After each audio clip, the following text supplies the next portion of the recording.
What is up? Hello.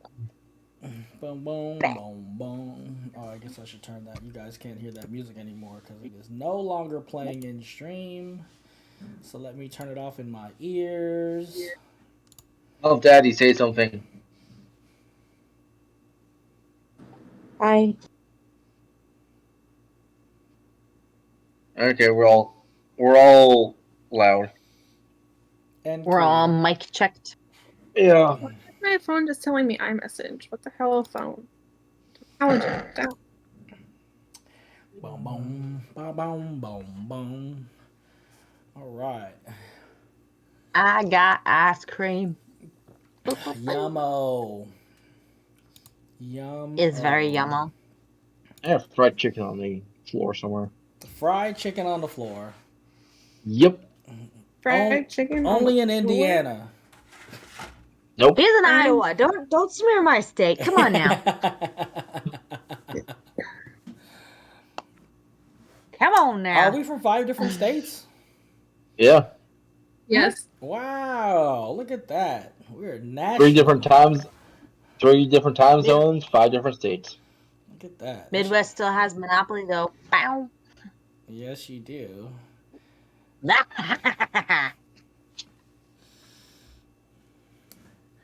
All right. So I guess somebody should say something, huh? Okay. Something. So, what is up? Hey, guys? we're live. Yeah, we're live. We are pre-showing it right now. Mic checking and social posting and all those other things. Catching up with each other from last week. If you don't know who I am, my name is SeanFlac 2.0. With me here in the studio via satellite, we have the CrimsonShieldScholar on the far left, far right, yeah, far left. Right next to me, we have PotionsMaster 66. Of course, you guys know me. My name is SeanFlac 2.0. Over there, diagonal on the far left for you guys is going to be Stealth Dad. Yo. And of course, right here, right next to Stealth Dad, right under me, is going to be Elf Daddy. Hey, Elf Daddy. Hi. Elf Daddy. Elf Daddy. So, I guess to preface our show today, we were actually supposed to start season 3, but the last episode went so long, it broke records. It went 4+ hours. Sorry, not sorry. So today we're going to be doing the recap for the show. So we're just recap for season 2, and then I have some interview questions to ask everybody to kind of do meet the team, meet the squares kind of episode, and then kind of help us transition into season 3. So kind of like let you guys know what's going on with the squares. So season 3. Wow, chicken, wow. Holy shit, we made it. Are we syndicated yet? You're right. Episode 12. You know, one hell of a run, guys. We're still at it. When did we start? Let me see here. When did our first episode came out? 2 months ago. It was like April, maybe? I'm thinking March April. 25th is when Something like it got that. put on Facebook, or when it got put on YouTube. So Okay, What day? so like May 5th. So it's like the end of May, beginning March of 25th. April. Oh, March 25th. Yeah, so it's either the end of February or... No, March 25th is the first episode that got posted on YouTube. Then it was like the last week of Mid-March. March because it was pretty quick turnaround in the beginning. yeah. It's like mid-March. Well, I mean, that one was only an hour long, guys. I mean, we kind of upped our game since then. Come on, it took us to another level last time. You love me for it. We do. We Do love we? you. You do. Okay. You seem pretty confident about that. Listen, on Wednesdays we wear Omni Tools. But it was a Thursday. But that reminds me, we should talk about Ratchet and Clank at some point. That The wonderful what? series. Ratchet and Clank. Ratchet and Clank.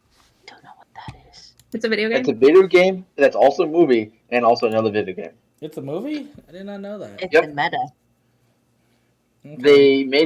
They started the video game series on the PS2, and then it moved. Actually, it stayed on the PS2, and I think they joined. They did some on PS3, and then they made it into a movie, and then they restarted the series. That's the new video game series, or it's the one that came out in about 2016, was based off a movie that came out. Was it And now animated? there's CGI That mostly. sounds horribly complicated. And then they have another one that came out for the PS5 called Ratchet and Clank Rift Apart. Oh wow. Huh. I don't know. Shoot. Hopefully, I never got into the Ratchet and Clank games, so. Me neither. All I know about is that Jennifer Hale voices one of the main characters. Nice. Well, you said Omni Tool, so that's where I drew that tangent because it's called an Omni Tool, even though it's a wrench. So we were supposed to film on the 21st, but somebody couldn't get the tech to work. So. That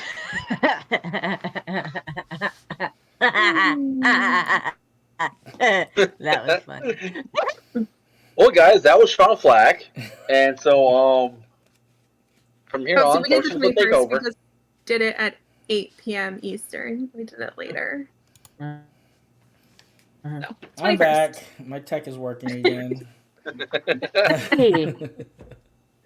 So yes, the 21st of March. So that should be easy because it's the day before the spring solstice was our first show. Ta-da. Sweet. That's new trivia. See, look at that. The treasure trove of trivia does not fail. Right? I do not. Never. Yeah, week after week. Her well of knowledge is deep and fascinating. So I guess we kind of already like started the episode, so I'm not going to go through introductions right now, but I think we're good to go, right, guys? Yeah. Okay. Yep. So before we go ahead and get the show started, always got to start off with some business. I already gave you the introductions to us together. We are the Shadow Pack Squares. We are part of the Shadow Pack stream team here on Twitch. Let's go ahead and throw a link in the chat for you guys. If you guys are interested in our team, you want to go ahead and check us out.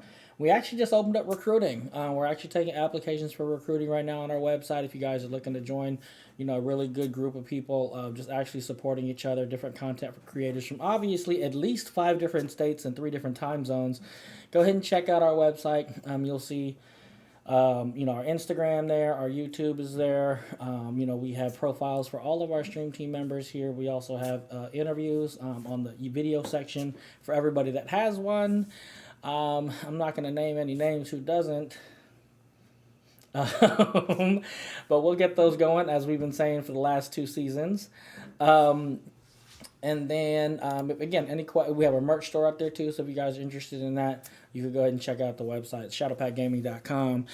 Next thing we got here is our Twitter. Our Twitter is obviously there. That's where you'll see all the announcements from the team itself. Also, we retweet going lives. We retweet different announcements and events that our team members are hosting themselves. So go ahead and follow us on Twitter. That's at twitter.com/shadowpackgaming without the G. Last but not least, we are partnered with Gamerized. Gamerized, if you don't know what it is, it's a social platform like Facebook, but it's made by gamers for gamers. You go ahead and check out our Gamerized team page on gamerized.com/shadowpackgaming with the G. We also have an affiliate link if you guys decide to sign up for their pro subscription, yearly subscription. We get a little kickback from that, so that'll help support the team if you're interested in that. Go ahead and check them out. Let's see. Do you want to give out some exciting news? So I'll talk about Discord here in a minute, but we have exciting news about Discord. We actually are going to be opening up our private Discord server to the public for any passengers. Oh my God, I'm going into my train spiel. Right. So anybody that would like to join our Discord, be on the lookout. You'll see it here first. We'll announce it here on the show. Once it gets finalized and live, and obviously we have 3 of the 4 people here in the room that are responsible for the great work, the way it's looking, the way it's being built out. So I want to say thank you to Crimson, Potion, and Elf Daddy for being 3 of the 4 people on the team that are spearheading that to allow more social interaction with the public, with the team. So thank you guys. Yar. Okay, that's all I got for that. So let's get on with the show, guys. So tonight's show, as it's titled, we are going to be doing a recap on season 2. There were some personnel changes, as you can see.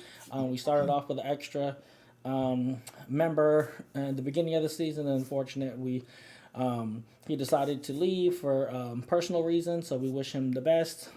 So Bamurai 13, he actually did the very first episode of season 2 with Mortal Kombat.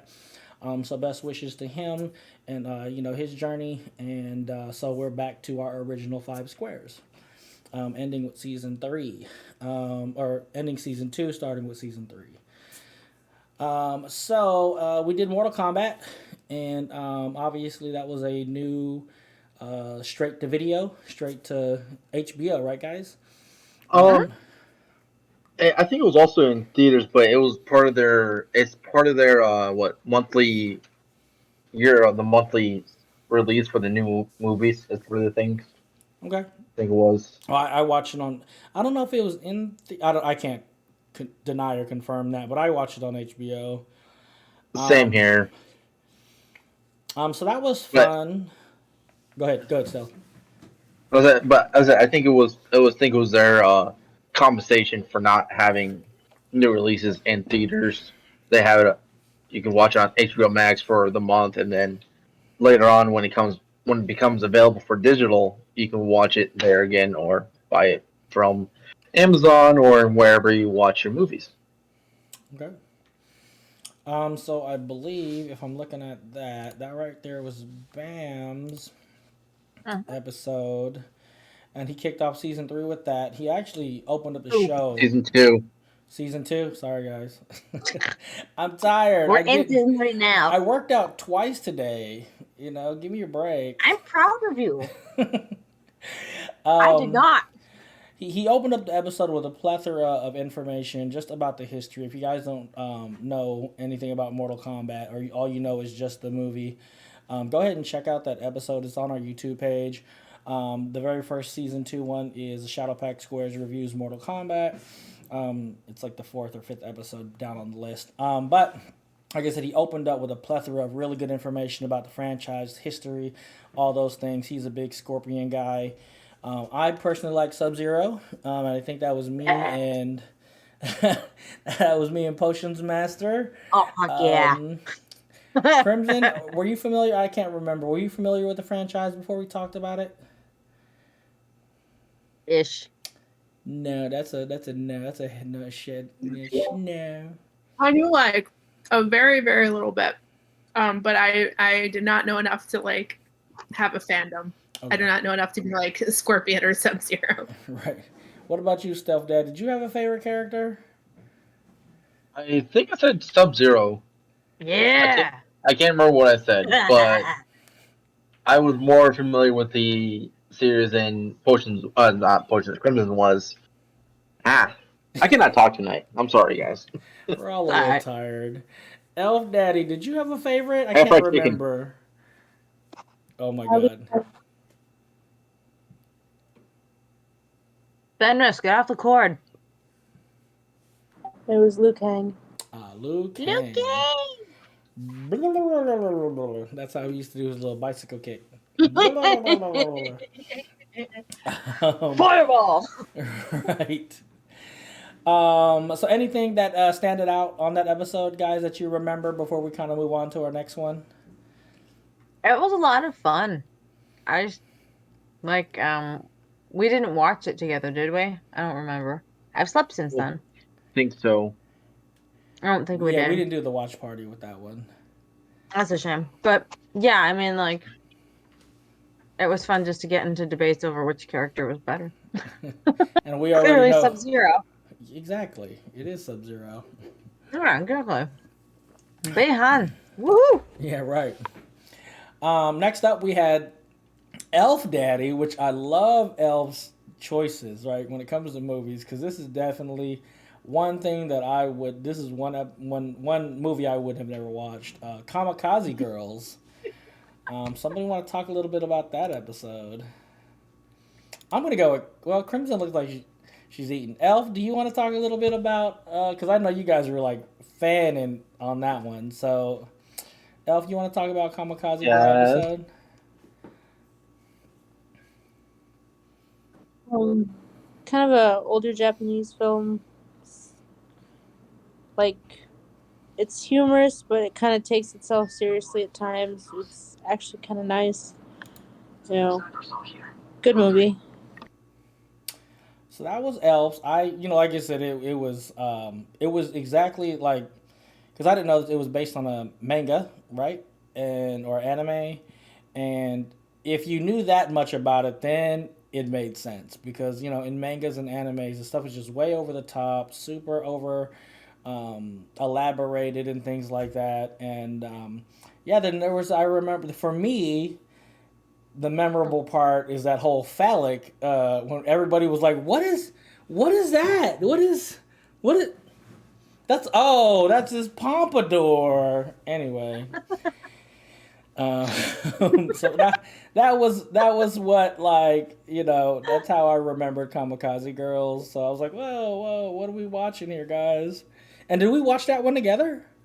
We did. Yeah. Yes. So we absolutely did. Everyone was like, you had to, I think, bounce for the last little bit of it. Yeah, I had to go back and rewatch. I got to the part when they were like in the diner or like having dinner or something like that. Yeah, but it was really good. I had never seen it before, but it was fantastic. Reminded me of Amélie, the French film. If you guys have never seen that, very campy, very over the top. And then I learned that the store that they focused on in the film is a real store. Isn't it like 30 minutes? San Francisco. Isn't there one? Yeah, isn't there one like 30 minutes away from Sean? It's there's like, one in Japan too, but there is one in San Francisco. Yeah, and probably in Japantown in San Francisco potentially. But yes, that's about 45 minutes away from me. So I had no idea that it was like a real store. Anybody else got anything to say about KamiKaze Girls? KamiKaze? Right. That would be a hell of a thing to go to. One time only. Right. So, KamiKaze Girls, so Elf Daddy's been known as the one who brings the Japanese / out there movies. I'll be right back. It was interesting. Okay. It was an interesting movie, and I think it's better. I think that's one of the better movies to watch with friends, to see their reaction / talk through with it, because half the fun of watching that movie was us talking about it and joking, especially about that pompadour that the guy had. Right. Yeah, our reaction to that was hilarious. Right. We were all just like, what is happening? It was really good. I liked it. So, some people already know, but a fun little heads up, I'm actually deviating from foreign film this time. But, like, after this season, I'll return to that, because I got a couple more I can show you guys. I am excited for them. Yeah, sounds like a win to me. Show me things I do not know. Right. So that the well of the plethora-ness of trivia can deepen, right? Yeah. We'll see how well her research goes. KamiKaze Girls was a weird one. I mean, it was, I think, out of everything we've seen. Okay, so next up was me for season 2. And through the peer pressure of it all, I ended up picking Venom. So, right. And this actually was a callback to our very second episode that Steph did in season 1, Eminem song called Venom. And when they found out that I've never watched the movie, well, then that's when all the peer pressure started happening, This was a great movie. I'm all into, Marvel superheroes and things like that, and Venom is the anti-hero, so it was right up my alley. I didn't think it was going to be as good as it was, because it's a Sony product, but yeah, Venom was super Plus, we hate Tom Hardy, just say it. Oh, Jesus. Look, you say Tom Hardy and look the good part, huh? Right.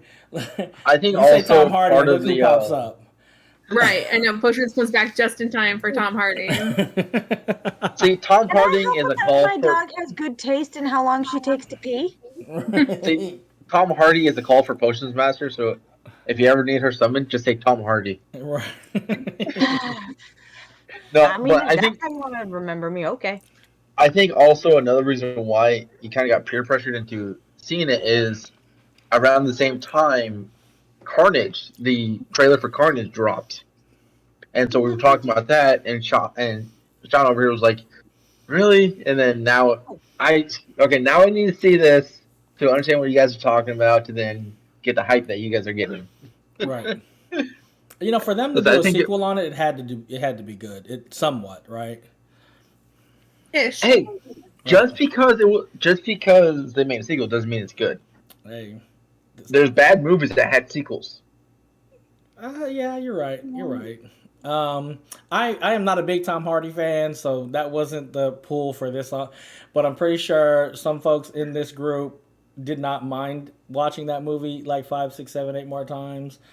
For me, it was a great watch. Like I said, right up my alley, and it was a good episode. You know, did we watch this one together or no? No, we couldn't match up, and then it was just It was a Okay. busy week that week. yeah. It's been really kind of crazy for everyone the past couple months, so it's just like, Well, the one But thing, hey, we watched KamiKaze Girls together, and that was worth it. So right. totally. Mm. The one thing that's consistent is Shadow Pack Squares, baby, once a week. Come check us out. But yeah, man. also another good thing about that coming out of Venom is so Marvel DC really started his Suicide Squad with their anti-hero movies, and then Deadpool coming out with its anti-hero movie. Because we all know Venom's either a villain or an anti-hero. That's both ways they're portrayed, and the way Venom was portrayed in the movie is anti-hero, and actually done the way that Venom should be done, as strong as cocky and all that. Because the last time, for me, was Spider-Man 3, that Venom, and that was more of where Venom was trying to take control of Spider-Man, but then at the end was just its creepy symbiote form only, and Yeah, that was one thing that I thought that was interesting. I'm not Tom Hardy fandoming here. Is he actually did he actually did the voice of Venom as well. So he is essentially talking to himself. So I thought He's a that really was good voice actor. yes, I Yeah. thought that was pretty cool. Um, so that was it for me. You guys got anything else to add about Venom? That's one of my favorite movies ever, and I just came up with a way to articulate something else. I really appreciated it too. If you notice throughout the entire, Eddie looks like shit the entire time. Like every other superhero movie out there, he the hero or the subject, they go through hell and then they come out like super buff and chiseled and superhero stature and clean and just perfect in every way. But no, Eddie literally looks like shit the entire way through, and I'm just like, man, that's just so relatable. like the only time that he was put together was before Venom, and like at the end, like at the very end when he finally accepted Venom as part of his body, like they kind of And when even then, they he had the still looks symbiote really actually, haggard though. Like he Yeah, just the whole looks time. rough.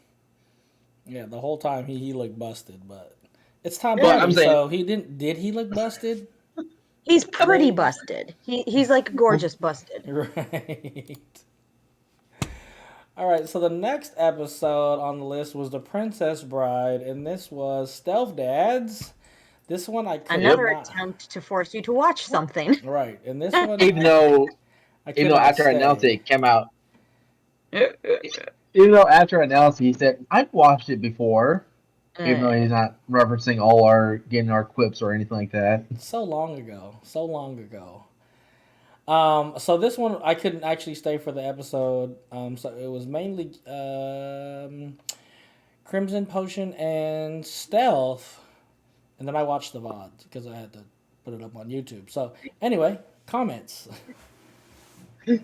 We're not faulting you for not staying for the episode because you had Kids. stuff going on, and so we're not going to fault you. We're going to say thank you for leaving your stuff open so we could actually have the episode going, so we could actually record. But other than that, the movie itself, it is a classic. It will always be a classic, and Billy Crystal.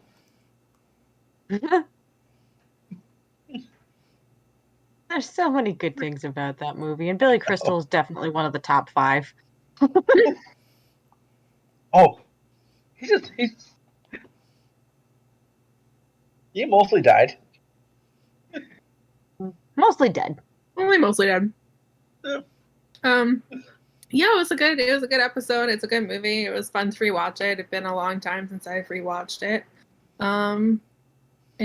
It's hilarious. There's some really good trivia about it. And good stuff with Andre, and all in all, good times. Mr. the Giant. Potions? Fred Savage is a child.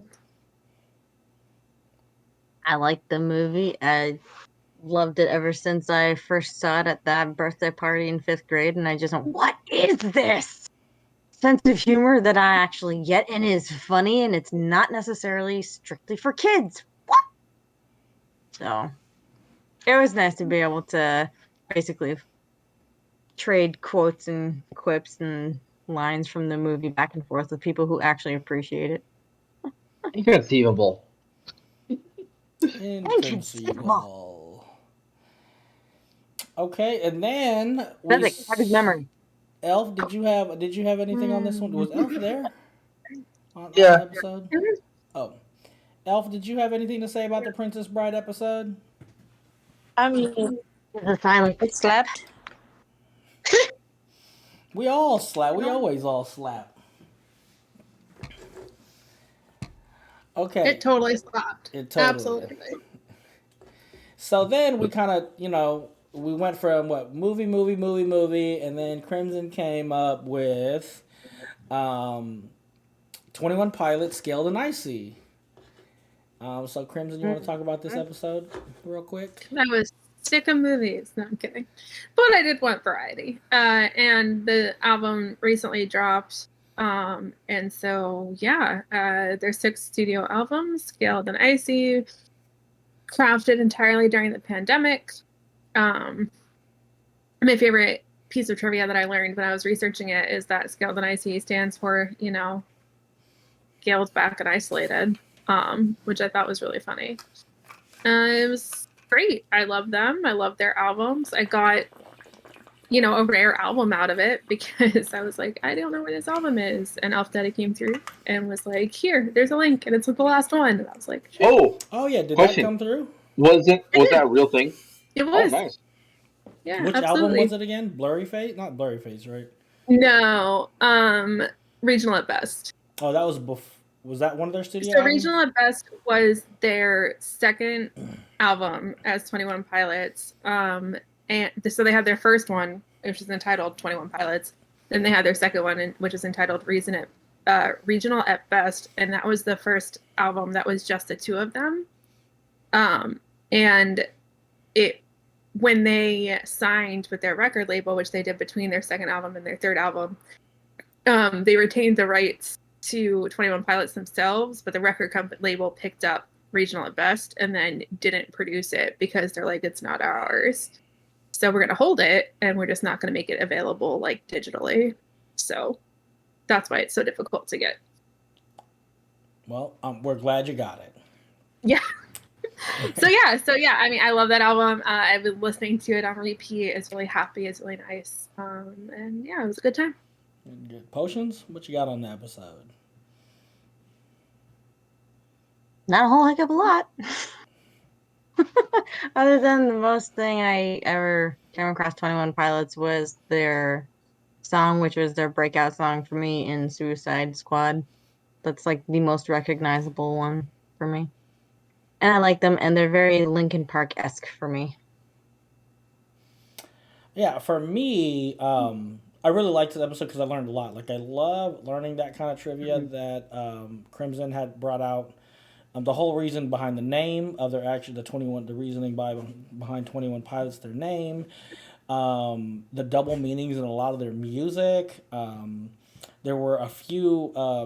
This album was a very like if you didn't know who 21 Pilots was, to me this would be a very good album to jump in on and kind of get to know like what their feel was and stuff like that. I really enjoyed it, and I did not know who they were.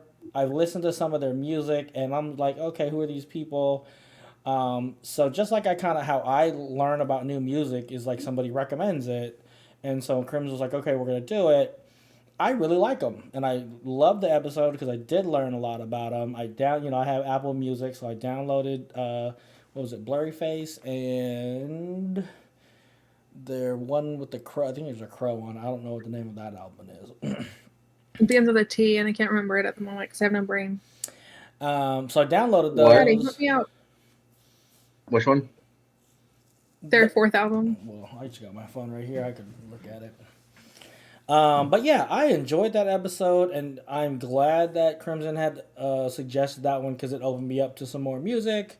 And there are a bunch of songs that they had done that I didn't know that they had done that I liked, so it was cool to be able to go back and listen to those. All in all, I love that episode. I love like the double meanings that they have, like the whole scaled and icy, it being the messaging of the album itself, the different types of messaging that was in it. If you really listen to the Trench. Which one is it? Trench. Trench. Yeah, Trenched. So yeah, like I said, I love that episode. So thank you for that one, Crimson. That was great. Of course. Stealth Dad. The album was ear music for me. It was just listening, and I didn't take much from the album itself because I'm not a big 21 Pilots fan in general.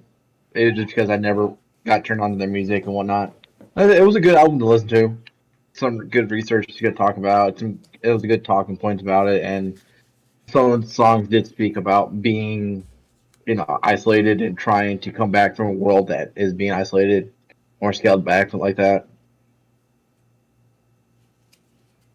Elf Daddy. 21 Pilots is definitely one of my favorite musical groups, and I really, really enjoyed it because I always love a chance to gush. Cool. Moving on, and this one's not on the YouTube just yet because I'm behind, as I always am. But this was PotionsMaster's topic. You see her like revving up, like, yeah, baby. So long to get through, so I do not blame you. Right. So we did. Potions brought us Mass Effect Game 1. Potions. I got mine 7. Well, I have the same one. I know, we're hoodie buddies, and I love it. Hoodie twinsies. Let's talk about the episode, Potion. Let's talk about it. What you want to talk about? Well, because okay, it's my favorite video game franchise. We're not doing a deep dive again tonight. I know we're not doing a deep dive again. If they want that, they can just watch the VOD. What? Right. We're just talking about the episode. Talk about the episode. Well, I was just really happy to be able to share something that, I love so much with all of you guys and have a captive audience to screech about it. So, poor you, yay for me. And that one we only concentrated on the first game because there's 3 of them. And we just got remastered and put out into the world, all fresh and new, and new coats of paint and better load time, and it just is so pretty. So it was just really fun to break down the differences between those two. So it's very pretty. It's very pretty. Yes, stupid. Crimson, what do you got about that episode? It was long. You took the words right out of my mouth. You too. That was the first thing I was gonna say. It was long. I talked a lot. You did. I talked to Elf afterwards. First of all, his computer died, or phone died, excuse me. So like that would have sucked too. But second of all, he was like, no, I'm glad the big guns came in because I wasn't sure what I was going to talk about. And I was like, it's fine. And I tried to do, my tour guide thing of being as quick and efficient as possible, be as detailed as possible so you get as much as you can. Definitely just did the bullet points of it. So much in that game. Yeah. But, I mean, we talked a lot. Not just me. I mean, I talked a lot about the plot, but like we talked a lot about like characters and character creation and the gameplay changes and between the Legendary Edition and the Mako and all these things. So, yeah, it was a lot. It's good because I love Mass Effect. So that's all. I mean, Stealth, what do you got? Well, we'll let Stealth speak. Go ahead, Stealth. You can let Elf Daddy speak. I'm buying other things right now. But anyway. I'm buying other things right now. Yeah, 5-Trigger Death Punch stuff. But anyway. So I played Mass Effect 4 before. Not 4, but I played Mass Effect before. But I think it was either buggy or something glitchy. It was either on my end or something, but I just didn't get into it. I was probably having difficult controls. It's probably my fault. But yeah, that Friday we had a team meeting, and before I was looking at games to buy, and because I had a little extra money to actually treat myself from last time I bought a video game was like 2 months ago, and yeah, Wednesday I got Mass Effect. Tuesday I got Mass Effect Legendary Edition in the mail. So what you're saying is that our Shadowpack Squares episode was really good advertisement, and BioWare should pay us because they're getting money because of our advertisement. Right. Totally. It's not like we don't already, plug it all the time. I mean, if someone wants a discount code from a video game box, I don't mind it. It's the birdie. Yeah. So I have it. So for me, obviously, Crimson took the words right out of my mouth. That thing was long. It broke records. It went 4+ hours. It was a great episode. Well, first of all, it was 108 degrees here in my studio, and I like thugged it out, and I put the fucking sweater on, the hoodie on to represent. I know. The wife was like, "What are you doing? Putting on hey, the show must go on. It's Mass Effect, baby." Exactly. You get it. Right. So yeah, it was a great episode. Yes, it was long, but there's just so much with that. It probably could have been like a 3-parter, not even a 2-parter, like a 3-parter, because we really did have to skim through a lot. Just because of the fact that Mass Effect is one of those games where it is a different experience for every person. So it's not like you're getting the same game every time you play it, or each person is getting the same experience as they play it, all the way down to character creation. So there was just a lot. It's a great game, and this is where I found out. Yeah, I know. This is the game where I had found out that I love sci-fi more than I love fantasy, and I got more into this game than into like the Dragon Age franchise because of that. And then you guys didn't know, because apparently all of you guys were late to the show, but when Mass Effect 1 came out, when Mass Effect 2 came out, Mass Effect 1's save character stuff corrupted. And I played it originally on Xbox 360, and when Part 2 came out, you couldn't port your character and your choices. And the biggest thing about the game is that your character and your choices follow you all the way through the franchise. So I didn't play 2 until it was like 6 months later. And they did like some funny patch stuff. You guys had talked about it, like the Genesis download or something like that. Genesis. And then it went to PlayStation, and I guess they had to kind of be able to use that because PlayStation didn't get Part 1 to kind of go into Part 2 and all that stuff. So that was interesting how they went about fixing it. And then, of course, the franchise in itself, like, not only is it still ongoing, it has a really big following, not with just everybody that's in the room except for Stealth. But how they've added, right? How they've added, like, continued He DLC. might join it yet. He bought the Legendary Edition. Right. He's above me because I don't have the Legendary Edition. So, yeah, it was a great episode. Sean. You already pressured me once. I'm not looking at you. I'm not looking at you. Sean. Crimson, Hey. help me. Crimson, help me. Hey. Oh, come on, put it on the If you Barbie doll buy, line. hey, if you buy the Legendary Edition, you get a discount code for 20% off Bioware stuff. It's There too you go. late. I already bought, a $50 sweatshirt. You can buy a little You can statue get one thingy. of these. Oh, jeez. You don't need one And of those. I will admit that. You do not need one of those. You 20% totally off. need one of these. This is No, so what you 20% can off. buy. 20. No, you don't. What you can 20. buy is the light up Omni tool that you can wear, which they are. one of those. I know you did, but I'm telling you, Sean. Because I don't know if you know, but like back in the day when the Bioware store used to exist as part of like actual Bioware, they had an Omni tool that you could buy.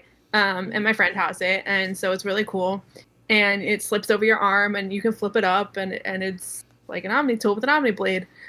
No. They decided to rebuild it or to remake it. They had to do it with a Kickstarter like function where they said if they got so many orders, then they could be able to produce it. And this one will light up. No. I found what Sean needs. I'm posting it in Shadowpack Squares. But it is an N7 license plate.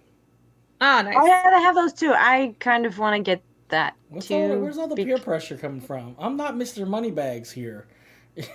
Yeah, am I. You're fine. But anyway, the Legendary Edition. Who did I convince to buy the Legendary Edition? I'll eventually Somebody was buy that watching my one. stream, and they hadn't played Legendary Edition. They had only played like the original. And I'm like, okay, Legendary Edition is all 3 games plus all DLCs except for Pinnacle Station plus the early access exclusive DLCs, which like me, who didn't come to 1 immediately, like couldn't get because I didn't get it when it first came out. The only game I got upon release was 3. So I was like, I never got the hoodie or anything. Yeah. Now I have the hoodie. Now my ship doesn't have to choose between shitty 1 costume or shitty 2 costume. They can actually like wear something that looks good. To clarify, we're talking about the hoodie in the game for your character, Shepard, not not a hoodie that you wear. Okay. Right. Ooh. Yeah. So you can wear your hoodie in game and out of game. It's pretty awesome. Oh. It's like American Girl where you dressed like your doll. Oh, back jeez. in Do not bring up those dolls, please. You don't like American Girl dolls? No, I don't. I bet you his daughters love that. No. I have an Addie doll. My I sister am has not. Felicity. You know what? The baby girl has not got exposed to American Girl, but one of my coworkers is super big into American Girl. I can't do it. She's like, yeah, but they have a doll for every ethnicity and blah blah blah blah blah with its own. And I'm like, these things are $100 each. That's just the doll. Yo, to be fair, that is no inflation because they were $108 when I was a child. Oh, fuck wow. yeah! Like, dude, yeah. I mean, I think I remember when they were like $80 just for the base doll, and if you wanted anything else, like an extra outfit or like some kind of furniture for them, that just yeah. Speaking of which, Yeah, guess what my parents brought me from when they visited? What? My American Girl doll's horse. Oh, jeez. Tiny! Right wow, here. What? I mean, and this is the blanket I made it because, you have to be accurate. But yeah. I have that exact same horse. I braided his tail. Oh my god. What? That deep pockets right there. Was it like a $500 horse? No, it was like 150 or something. It wasn't crazy. That's crazy. What do you mean? Well, look how big it is, though. And it's really well made. And like mine, I played with a lot. I brushed it a lot. It's actual leather, too, for that. Yeah. And it's still really good quality. Like, even if I played with it all the time, like, they hold up, man. They do. But yeah, like, I made it a horse blanket and everything. I see that. I bought it, the horse blanket. And by me, I mean my parents bought me the horse blanket. Yeah, no, I wasn't that rich. I had to make a lot of my own accessories, but look, man, I freaking did it. And it's accurate, too. I think my parents took it away finally, but like up until like 5 or 6 years ago, I still had the whole display in my childhood bedroom. I think the horse is still there, but I had a closet with like all their accessories and everything, and like the school set and like all that shit. And then I had Bitty Baby and like all that shit that went with that. So it was a lot. But anyway, we are Derailed. getting off track. Right, we are And derailed. I'm sorry, I had to show off a piece of nostalgia as I But, hiccup while saying it. Yes, but anyway, the point is that it's $60 for everything, whereas back in the day it was $60 for one of those things, and you didn't even get the DLCs for them. And the gameplay changes in Mass Effect 1 are worth it just for that. And so I've definitely convinced people. Yeah, I've definitely convinced people to get it. Like when I was playing it on Sunday with Rep, somebody like came into chat and they're just like, "What is this Legendary Edition?" I'm like, "Yeah," and just look how good it is. And they're like, "Okay, I'm buying it." And I was like, "Good." Yeah. Right. I mean, I'm gonna eventually buy it too. Like I'm just gonna get a digital copy of it and call it a day. Yeah, it's fine. Yeah. So, okay. I got a digital copy too. So Mass Effect wrapped up season 2, right? 6 episodes. So let's talk about episode 12. I mean, how are you guys feeling about the squares and where we're going and what we've done? Oh, well, before we do that, I saw what Stealth Dad posted. Which one? The dice. This? That I'm kind of buying right now, but not, Hello, Go Insane. How you doing tonight? What up, Go? Hey, Go. Give you some wolves. So, yeah.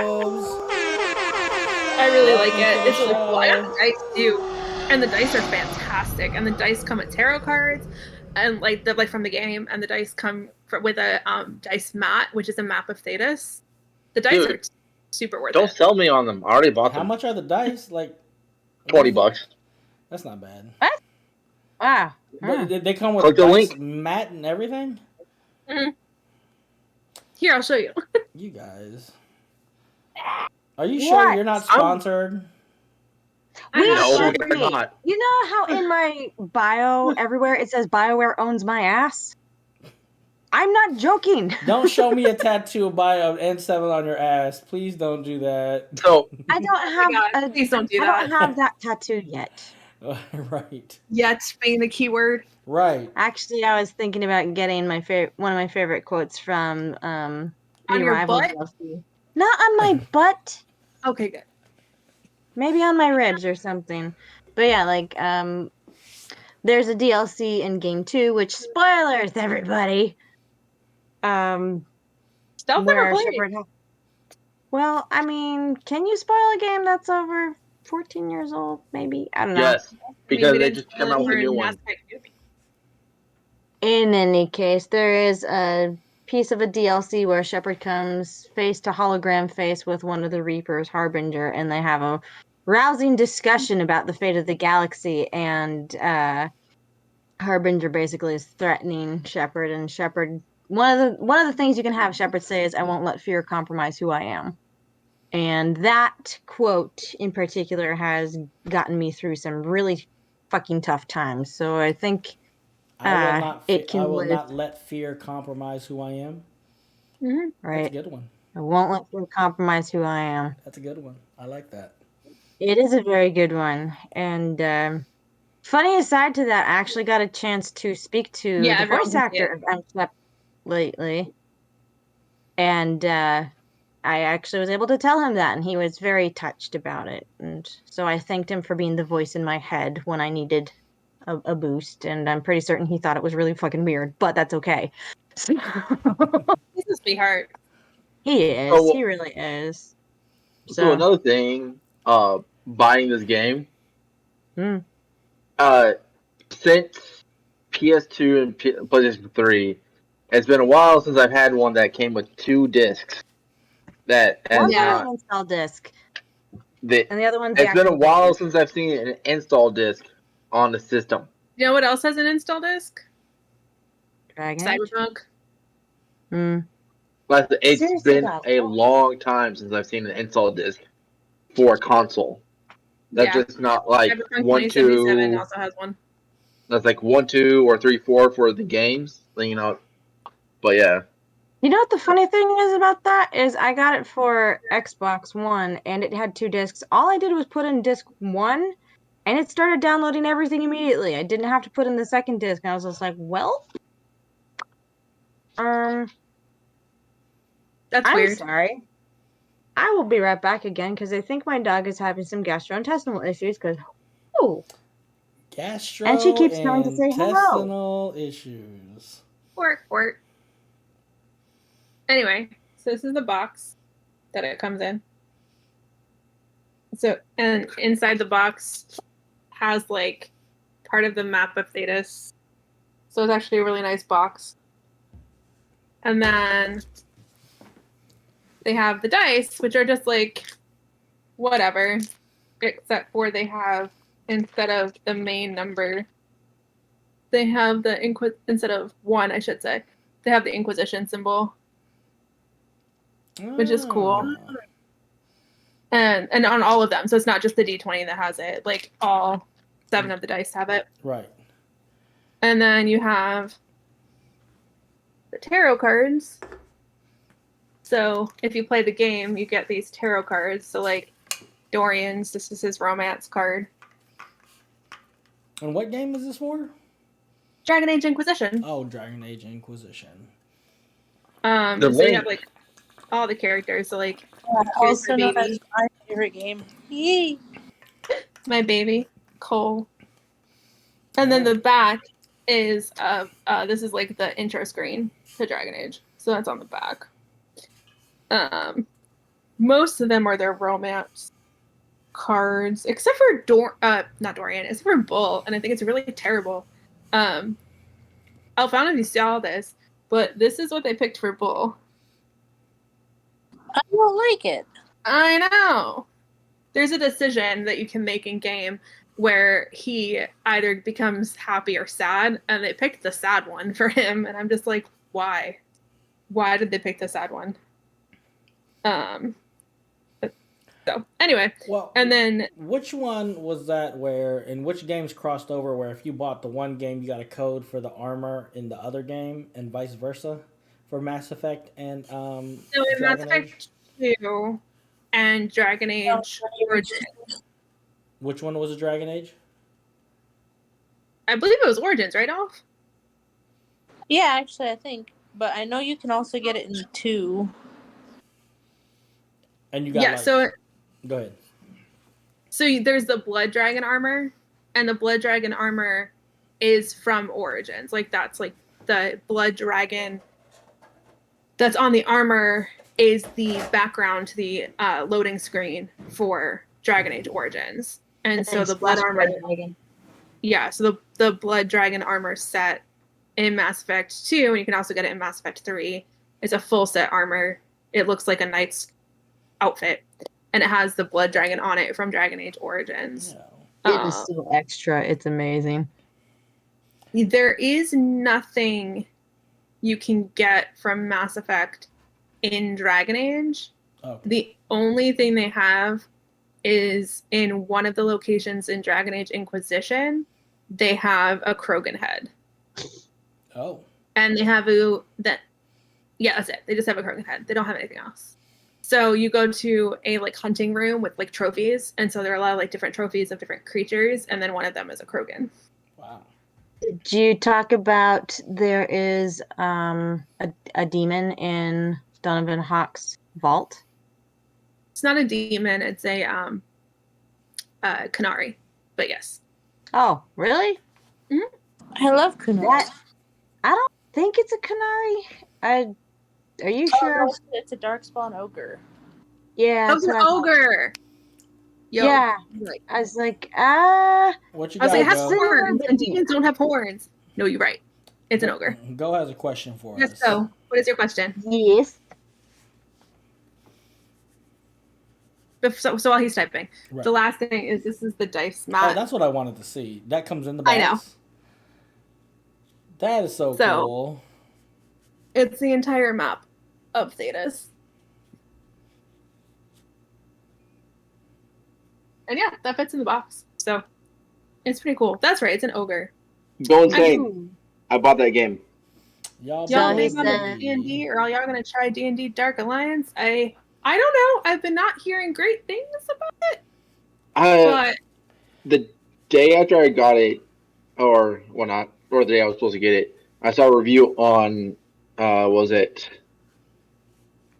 saw a review on Instagram on IGN, they gave it a 4 out of 10, being bad. It was It's on Game Pass, so I'll probably give it a shot. What, I Dark Alliance? got a refund. Yeah. Yeah. I got a refund I got like a $6 refund on it somehow. Wait, it's on Game Pass? Yep. Yeah. Damn, I want to try it. Even if I it's don't have Um. any room on my Xbox anymore. Everything's taken up by the Legendary Edition. I I had So had to to. Dungeons. remove games So from it. It's like, we'll man. go. I'll So I've had to definitely let you remove know. games. How are you liking the game, by the way? Yeah. IGN says Dungeons and Dragons Dark Alliance is a bland, boring trek through repetitive encounters that's filled with bugs and annoying design choices. Though it allows you to play Just alone, loaded you it up. absolutely should not do that because it's an imbalanced nightmare. Well, it's on Game Yeesh. Pass. Like Outriders. I played Outriders because it was on Game Pass, and I was actually able to finish the game. So yeah. So I'll give it a shot. Go. Let us know. Are you playing it on like PC or something, or maybe Game Pass or something? But shoot, let us know what your review of it is. You know, I might not want to waste the space on my Xbox. Hey, that's why I bought a disc. I never waste space. Well, I think like what I'm gonna end up doing is getting the Xbox Series S and not go with the X. So, because I just use my Xbox with Game Pass, so I'll probably just. He's on Game Pass, he said. So. Okay. I'm Um, gonna. I'm looking Sounds to Sure, get a good. go. PS. I'm looking to I'm get a probably PS5 disc only because I have so many discs. Yeah. I insisted to getting the disc drive PS5 because one, I have so many discs, and two, you just run out of space so fucking easily. Like, Yeah, you have really. games that are 400 gigabytes essentially, not really, but 200 gigabytes is Cyberpunk, and so it's insane. Yeah, like Warzone's over 100. Yeah, the BioShock trilogy is huge. They didn't We're not. compress that well. We're not going to talk about Call of Duty or Warzone for the fact that each update seems to add like another 50 gigs to the game Go itself. says, I just delete stuff, but let's be real, I play Apex mostly, so. I have 4 things currently loaded on my PS because I'm just like, I can't handle not having it. Like, no space. Got maybe 10 games, and there's the original with Mass Effect because I don't want to lose my save files, and then there's the Legendary Edition, and I had to get rid of a bunch of stuff, and I thought I was smart when I bought my Xbox One and got 500 gigs and saved some money on not getting the terabyte, and then I saw how big the fucking games were on, and I was just like, you gotta be shitting me. And then it's so dumb because you have to put the game in the disc and then it like downloads onto your thing and you still have to use the disc in order to play it. And I'm just like, what the fuck is the point of that? I mean, now I know more of the technical details. It's like, well, it makes sense, but it's still stupid.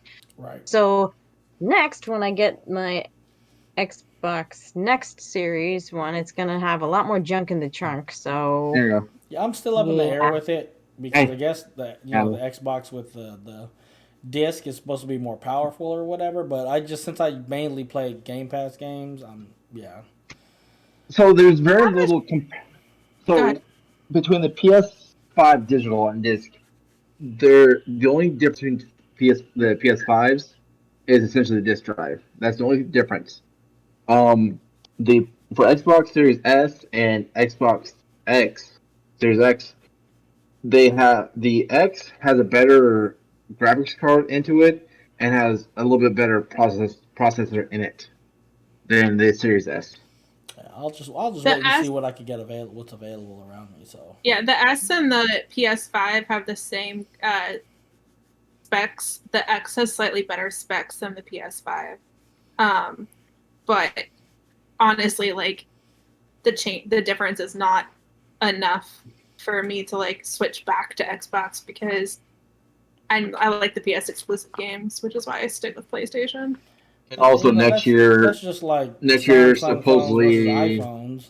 You know, like Samsung phones on the spec sheet, it'll blow an iPhone out the water. But when it comes to integration and all that stuff, you potentially get better performance out of an Apple device. So Absolutely, Yeah, because so- you can seamlessly transfer stuff from your phone to your tablet to your computer. Right. Very easily. But another thing is that next year, supposedly, PS5's Sony's already working on the next version of the PS5 to be released next year. They always do. They always do the Right. pro I know. version. Yeah, I was gonna say like with the 360, they've had like 13 versions of it. You know, so Right. yeah. The Man, PS3 Xbox was Xbox Arcade. Well, the PS3 was the fat PS3, the original, the 80 gig one. Then you had the PS3 Slim, and then for the PS4 you have PS4 Slim, PS4 Pro, which Yeah, so I mean, well, they're even subsets in those. So like as they're Yeah. producing them, you know, any bugs that are in version 1, the next batch is like version 2 and has supposedly more bugs worked out of it, so forth and so on. So Supposedly. The pros though are more money, and I just don't think it's worth it because a lot of No. people don't stream and or watch things in the high HD quality that they're going to do or because they're don't going to even do have the 8K. TV. Yeah, or even Right, have and they're going to do 8K, but there's no reason for me to have 8K anything. right. So, So I don't have an 8K TV. I'm not going to get an 8K TV. I can barely stream in 4K. I'm not going to be able to stream in 8K. Well, and then of course you're gonna get scaled down to Twitch's 720p. So like what's the point? PS5 to Twitch can stream in 1080, but I tried it and Twitch was just like not having it. So I'm just like, whatever. Go down to your fucking 720.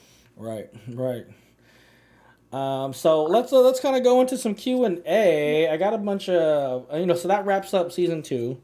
When we first started, I committed to 5 episodes, and then 5 episodes came and went, and we decided to go to season 2. And then 6 episodes came and went, and here we are, season 3. So how are you guys feeling about where we are now versus where we started? I think we've kind of defined ourselves with what we pick consistently for topics. Like there's a Dr. Horrible who... sing along blog. What? Yeah, Dr. Horrible sing along blog. Come on, I do things against the grain all the time, which is my kind of brand at this point. And then like certain people choose certain types of movies or like music or things like that. It's just interesting to see what we each generally kind of gravitate towards and the subject matter. We are a very diverse. So I got a bunch of questions. I got, like I said, I just showed earlier, I got pod decks, these are interview questions that I'm just going to throw out there, and I would like you guys to answer. You need to answer too. Yeah, I'll answer for sure. Okay, are you guys ready? So this is our, we wrapped up season 2. We're headed out to season 3, but we wanted to do like quick Q&A, kind of talk to each other, to kind of meet us, as individually outside of us as the squares. So I got some interview questions, and then of course if there's anybody that has any questions, comments, or emotional outbursts, we leave all the information in the end of the episode for you guys to ask, right? So question number 1, and everybody has to answer. If you were stranded on a desert island and you could choose one person to keep you company, who would it be? Crimson. I'm one person and that's it? Nobody else? Well, the secondaries is what about one animal? So, a person or an animal. Who would it be? So, like, honestly, for a person, and this is going to be very specific to like what my life is right at this moment because I can't think of a lot of things. I definitely would love to like bring Raphael Sabarge with me to the desert island because listening.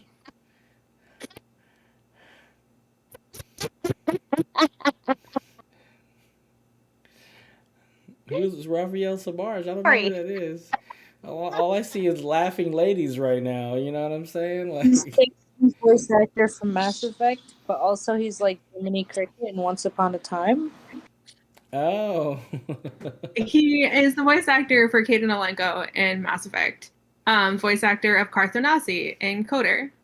He Oh. played Jiminy Cricket in Once Upon a Time. He also was in Risky Business and a bunch of different movies, TV shows, different things like that, stage shows. But no, they recently did a con. Him and Mark Mirror, who did voices M. Shep, and Kimberly Brooks, who voices Ashley Williams. And I found out more about him because I don't really stalk him a lot. And I found out that he's into the same things I am, like history and teaching and education and society. We would have a lot of cool conversations, regardless of the fact that he voices my favorite character.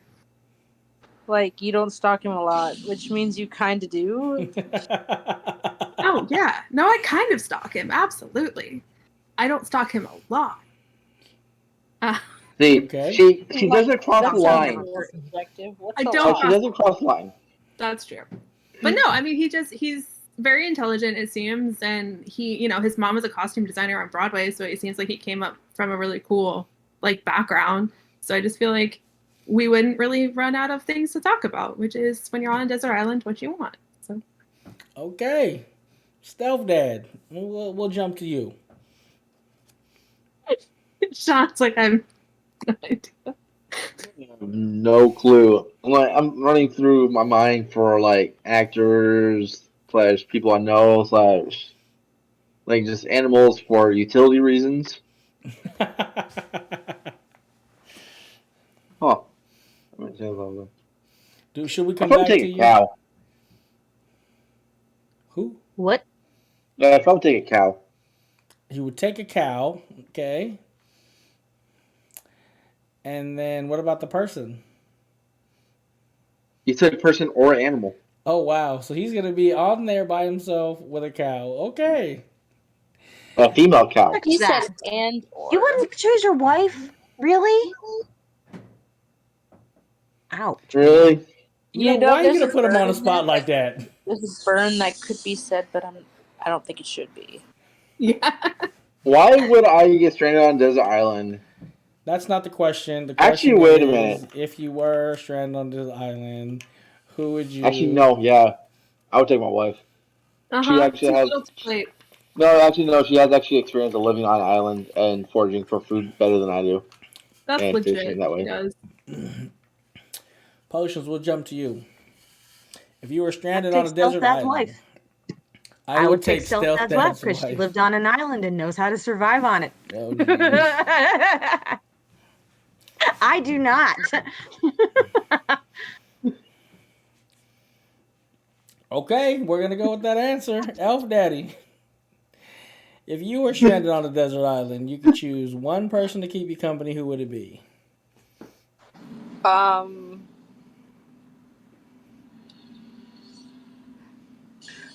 going to say The Rock. I feel like, if nothing else, he's probably really good at, survival stuff, so... And, I mean, seems like an interesting person, so it'd be kind of cool to hang out for a while. Okay. So, I don't know. I'm I don't know. And I kind of feel like maybe I would pull, the Stealth Dad and be like, you know what? I think I'm just going to take my dog or probably my cat, and just hang out with my cat. And but if I had to pick a person to be stuck on a desert island with, the cliche answer would be like my wife. That would be the cliche answer. So I'm not going to say that because that's the cliche answer. So I would potentially say, and I had to be stuck on a desert island, it'd probably be my sister. Because she has experience living on an island. I don't know about foraging food or anything like that, but yeah, I'd probably take my sister. My sister and my cat. So the reason why I said a cow is because then you can get milk, and if necessary, kill them, and you can have a lot of meat. That's why I said cow. You're gonna get the meat sweats because you got to eat it real fast, otherwise it spoils. Then just drink the milk. That's debatable. That's debatable for some Drink things. the milk, make the cheese. Right. Yep. But once you feed the cow, you can start agriculture and get free fertilizer. Yeah, but then I'm That's just thinking of my nasty. wife's reaction and be like, what? Hey. Yo, did you not watch that video that I posted about how to survive in a grocery store? I have Oh, not. But no, I was just thinking of my wife's reaction. we're gonna Like, give Natalie the points hey, for that. these two random people now surrounded on this island together. Hi, how are you? Hi, I'm PotionsMaster 66. I know your husband through this thing called Try to Pack Squares. He said you grew up on an island, so I picked you. I'm surprised nobody picked Bear Grylls.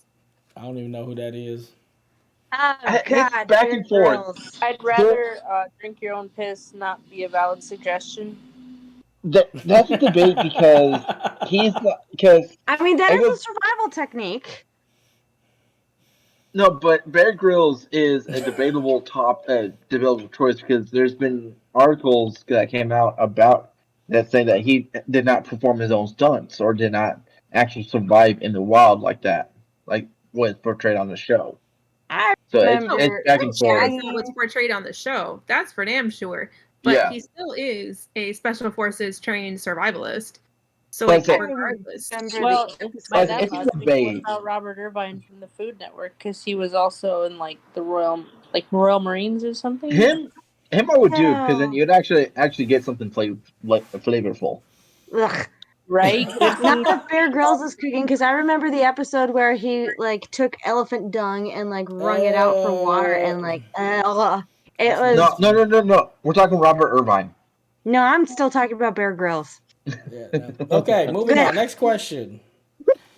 You brought this on yourself, I dude. did. All Okay. right. Is a hot dog a sandwich? Yes. It is. No. Why? Up Yes. Daddy. It's meat between two bread. It's I'm gonna not say between no. two bread, it's between one bread. It is a sandwich. Damn it. Okay. Sandwich. You know, I Crimson, can why?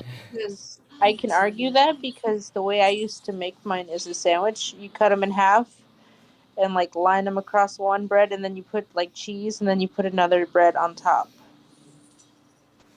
Hey, it's good. Do that just with ketchup instead of cheese. Okay. No, a hot dog is not a sandwich because it's a bun, it's not bread. I do not consider a hamburger a sandwich either. It totally is a sandwich.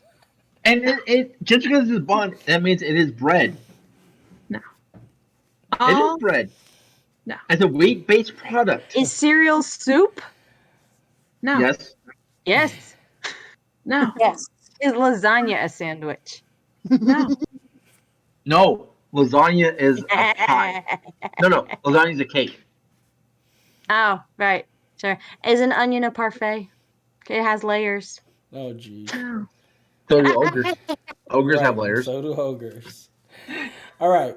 What would be the worst ingredient to fill a burrito with? Dung. Dung. Dog. Like, are we talking about like plausible burrito ingredients or It just does like not say. It just says what would be the Concrete worst. mix. Dry concrete mix. Wait, if we're talking about things that are plausible, Birdie Bots every flavor beans. What? God, I had one of the vomit flavored ones, and that actually tasted like vomit. That's So gross. from Oh Harry my Potter. God. It's nasty. So you might not know Harry Potter. They have jelly beans that have like every flavor. Jelly Belly came out with their what was it their line of it, and they kind of stuck with it. So you don't know where you're getting. You're getting vomit or you're getting tutti frutti. That's gross. They But actually made a I game. had one which was fresh grass, like fresh cut grass, and that actually And did also taste like earwax? sweet grass. I was like, But they also made a game out of it too. So what you do, you spin an arrow around a wheel. You'd open up Bean the Bean Boozled. Bean You'd Boozled, open up yeah. wherever it landed. There's two beans in there, I think, and you eat one. So you either got the good one or you got the bad one. That's no. I'm ugh, good. the earwax one was nasty too. Ew, First episode of guys. BBC Sherlock in play. Buttered popcorn was actually pretty good. Oh my God. Have you ever gotten a big jar of Jelly Bellies and they have like the recipes of which ones to eat together for like Yes. something else? Because like they have a peanut butter jelly bean and they have a grape flavored jelly bean, and they say eat them both together, and you get a peanut butter sandwich, and it's pretty good. I haven't I had love that. Jelly Bellies. I have not Dude, had you should that. totally say, yeah. Okay, here's a good one. What's the worst pickup line you've ever heard or dished out?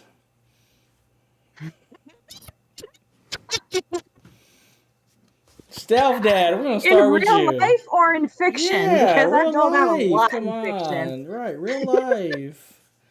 Come on. Oh my god, it probably has to be the it's very important to get the setup right. You have to lick your finger, That's. wipe it on somebody's clothes, and then say, let's get you out of those wet clothes. Yep. Somebody did that to you? Or did you do that to somebody? No comment? So my friend, she is a bartender out in Guam at a bar called Porky's. Uh, no relations. Her nickname is Hooker, but that's no relations. And I'm just giving backstory, guys. So she posts on Facebook with quote of the day. A young guy, about 24-year-old. Yes. You want cereal? Hey, go get That milk. is a terrible pickup line. Asking somebody if they want cereal is absolutely awful. No. You win. This was from a 24-year-old. Hey, want to come hang out with me? I'm fast. I'm fast and fun. Beep beep. Vroom. Yeah, that's pretty bad one. I gotta go get my daughter cereal. Okay. I want some. Is it Lucky Elf, you got Charms? one? Odd flakes. What flakes? Frosted Flakes. Frosted Flakes. Ooh, I like Frosted Flakes. They're great. So, Elf, do you have a terrible pickup line? I don't really give pickup lines. Have you heard one? I had somebody random that like a wrong number text me, "Want to see my dick?" Does that count? That's a bad pickup line. Absolutely. Oh, God. How about you, Sean?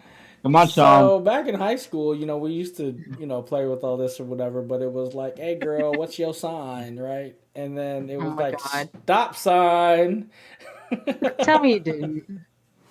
I did. Well, I mean, come I on, was young. Come on. I mean, God, come that on. was He's been married You for know, like and 40 they'd be years. like, fucking stop clever. sign, and I'm just like, oh damn, okay. How is it a pickup line? Hey girl, what's your sign? But I mean, come on. Come on, it was the '90s. Leave me alone. And that's definitely a cock block sign. I do Cock like block. the answer to that though. Right. Stop sign. That's a The good stop one. sign. Oh my God.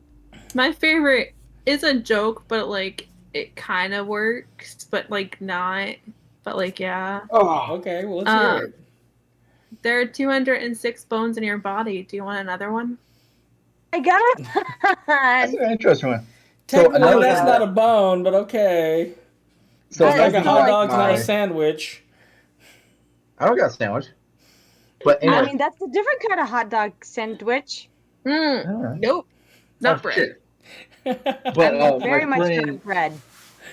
Oh my my friend, she God. posted today. I want to take natural injections in the butt. What? You know, You for know some what? reason that just made me think of Sausage Party, and I wish I hadn't. Oh my fucking God! It's awful. I've never seen that movie, and I never really wanted to see that movie. I haven't so- either. Right. I didn't want to see it either, and I did, and I regret my choices in that so much. I do too. It was bad. It was bad times for everyone. I mean, Nick Kroll was pretty good as the douche though, because they were just Come like, on. "No, really, be a douche," and he's like, "I literally am." It's like, Yep. That Nick Kroll was was the a best douche. part about it. You really can't go wrong with Seth Rogen, in my opinion, either. But Yeah, that one. I guess you could go And wrong the with right- Seth Rogen, huh? In the right movie, you cannot go wrong with Seth Rogen. Yeah, he was a little too That was much the wrong for me. movie. That was the wrong movie. Okay, Yeah. so all right, which That was celebrity chef would you most like to make you dinner? Gordon Ramsay, Curtis Stone. or Alton Brown, or Guy Fieri. One. One. One. Elf, you must be hungry. It is one. It's a conditional thing. If one of them's not available, that's the next in line. Okay. Right. Potions, do you know anybody? Well, Elf Daddy kind of picked majority of the ones I would choose, and I'm currently debating between Tom Kaliki and Julia Childs. Oh, Julia Childs. I think I'm gonna have to go with her. Just have to be alive. Just telling you, she was a badass. Well, fuck yeah, she was a spy. Like, I would sit in her kitchen, Also, watch her cook, listen to her explain about it, and be like, tell me all the stories because. Right. Crimson? I think I would love it to be. I think she's Googling celebrity chefs right now. No. I'm trying to pronounce his last name properly because I can't remember it and I don't want to fuck it up. Is it Morimoto? Oh man, I would love Morimoto to cook me. Morimoto would be cool. Yeah. Morimoto Masahara, I think it was. Oh, hold my spoon. Yes, Thomas Kellier. There you go. He owns the French Laundry. I've been to the French Laundry. It's like whoever owns that is what I would want to do. We have a French Laundry out here. It is only out there. Oh. There's controversy with the French Laundry out here. There is. Yeah. Involving your governor. I know. And the San Francisco mayor. Yeah. Hell. But he has 2 fried chicken restaurants right next to the French Laundry, which are like almost even better. Wow. So this is actually a hard question for me, even though I blurted out Curtis Stone. I would actually love to eat his food because I watch a lot of the celebrity. I watch Hell's Kitchen a lot. Right now, I'm also on MasterChef, and they're doing the Seasons of Legends. They had Emerald Lagasse on there. They had Wolfgang Puck. It's hosted by Graham Elliott. Not Graham Elliott. It was hosted by Graham Elliott at one point. Aaron Sanchez. You got Gordon Ramsay on there.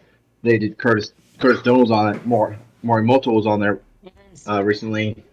And it just there's so many wonderful chefs out there that have brought the culinary level to new heights. And especially with Gordon Ramsay starting out with like Hell's Kitchen, Kitchen Nightmares, and him being a front runner for Master Chef and getting that food level, the culinary palate up there to the next level, for the dishes that get presented. It's a hard choice about who you want and who you've seen, because probably going to an Aaron Sanchez restaurant would be wonderful too, with his Mexican flair to all his dishes. So you guys are going like way, way big. Like me, I would go like Marion Gatsby. She's like on Facebook, and like me and one of my friends like watch her, and then so like she's always just making all these different culinary things, and every time she puts out a new video, he always tags me, and I have to say stop it, Miggy, because then like it's like the food is just super bomb. So I want to say she's like, again, I only follow her on because my first choice would have been Gordon Ramsay because I love the drama. I'd be like, okay, I also want to see him make it and like yell at people, and then I'll eat his food. But if I had to pick somebody, that wasn't like a Gordon Ramsay, and I don't know too many celebrity chefs, because I don't watch the reality shows or anything, but for sure I would pick Marion Gatsby. Like it's just all the food that she posts on Facebook. I'm like, yeah, I could eat what she cooks. Should have picked Joshua Weissman. Yes! Oh my god, I love him on TikTok. He's just so wholesome. Yes. I think Guy Fieri would be a fun one to have there. Or Now. Did any of you guys ever watch Top Chef? Do you remember this one guy named Marcel, where he was a gastro something or other, and he just made food scientifically different than what it appeared to be, and just Look up mind-boggling. Richard Blais. Blais. He does the same thing. He probably learned one with Marcel if Marcel didn't train under him, because he mentioned he had been in somebody else's kitchen to learn that stuff. But yeah, like I remember one specific thing was he was making he made watermelon sashimi, I think. And it was he took cubes of watermelon and then like compressed it in some kind of machine or other to change the texture of the watermelon cube to actually imitate tuna. And it looked like tuna, and apparently the texture was like it, but it was watermelon, and it just was like, I want watermelon sashimi. right? That sounds interesting. Yeah, It that was sounds so really fascinating. interesting. The one So if thing you I ever come to Epcot during the Flower and Garden Festival, Japan does frushi. Yummy. Ooh, frushi. yes. Fruit sushi. Oh, Have you seen the joke sushi that's out where it's like Rice Krispie treat with a Swedish fish on top and wrapped with a fruit by the foot roll? No. Really? I what? I just cannot. want one of those right now. Like, okay, so one of the things that's on TikTok that I can't get past, I don't want to try it. Mustard on watermelon. The Oh, hell? that's weird. That would be No, I really don't like good. mustard. I understand the principle of like salty and sweet and all that stuff, but no, I don't eat Okay, mustard so on this principle. actually is going to go into the next question. So let me just ask you real quick. What is Alright. the weirdest thing you've ever eaten?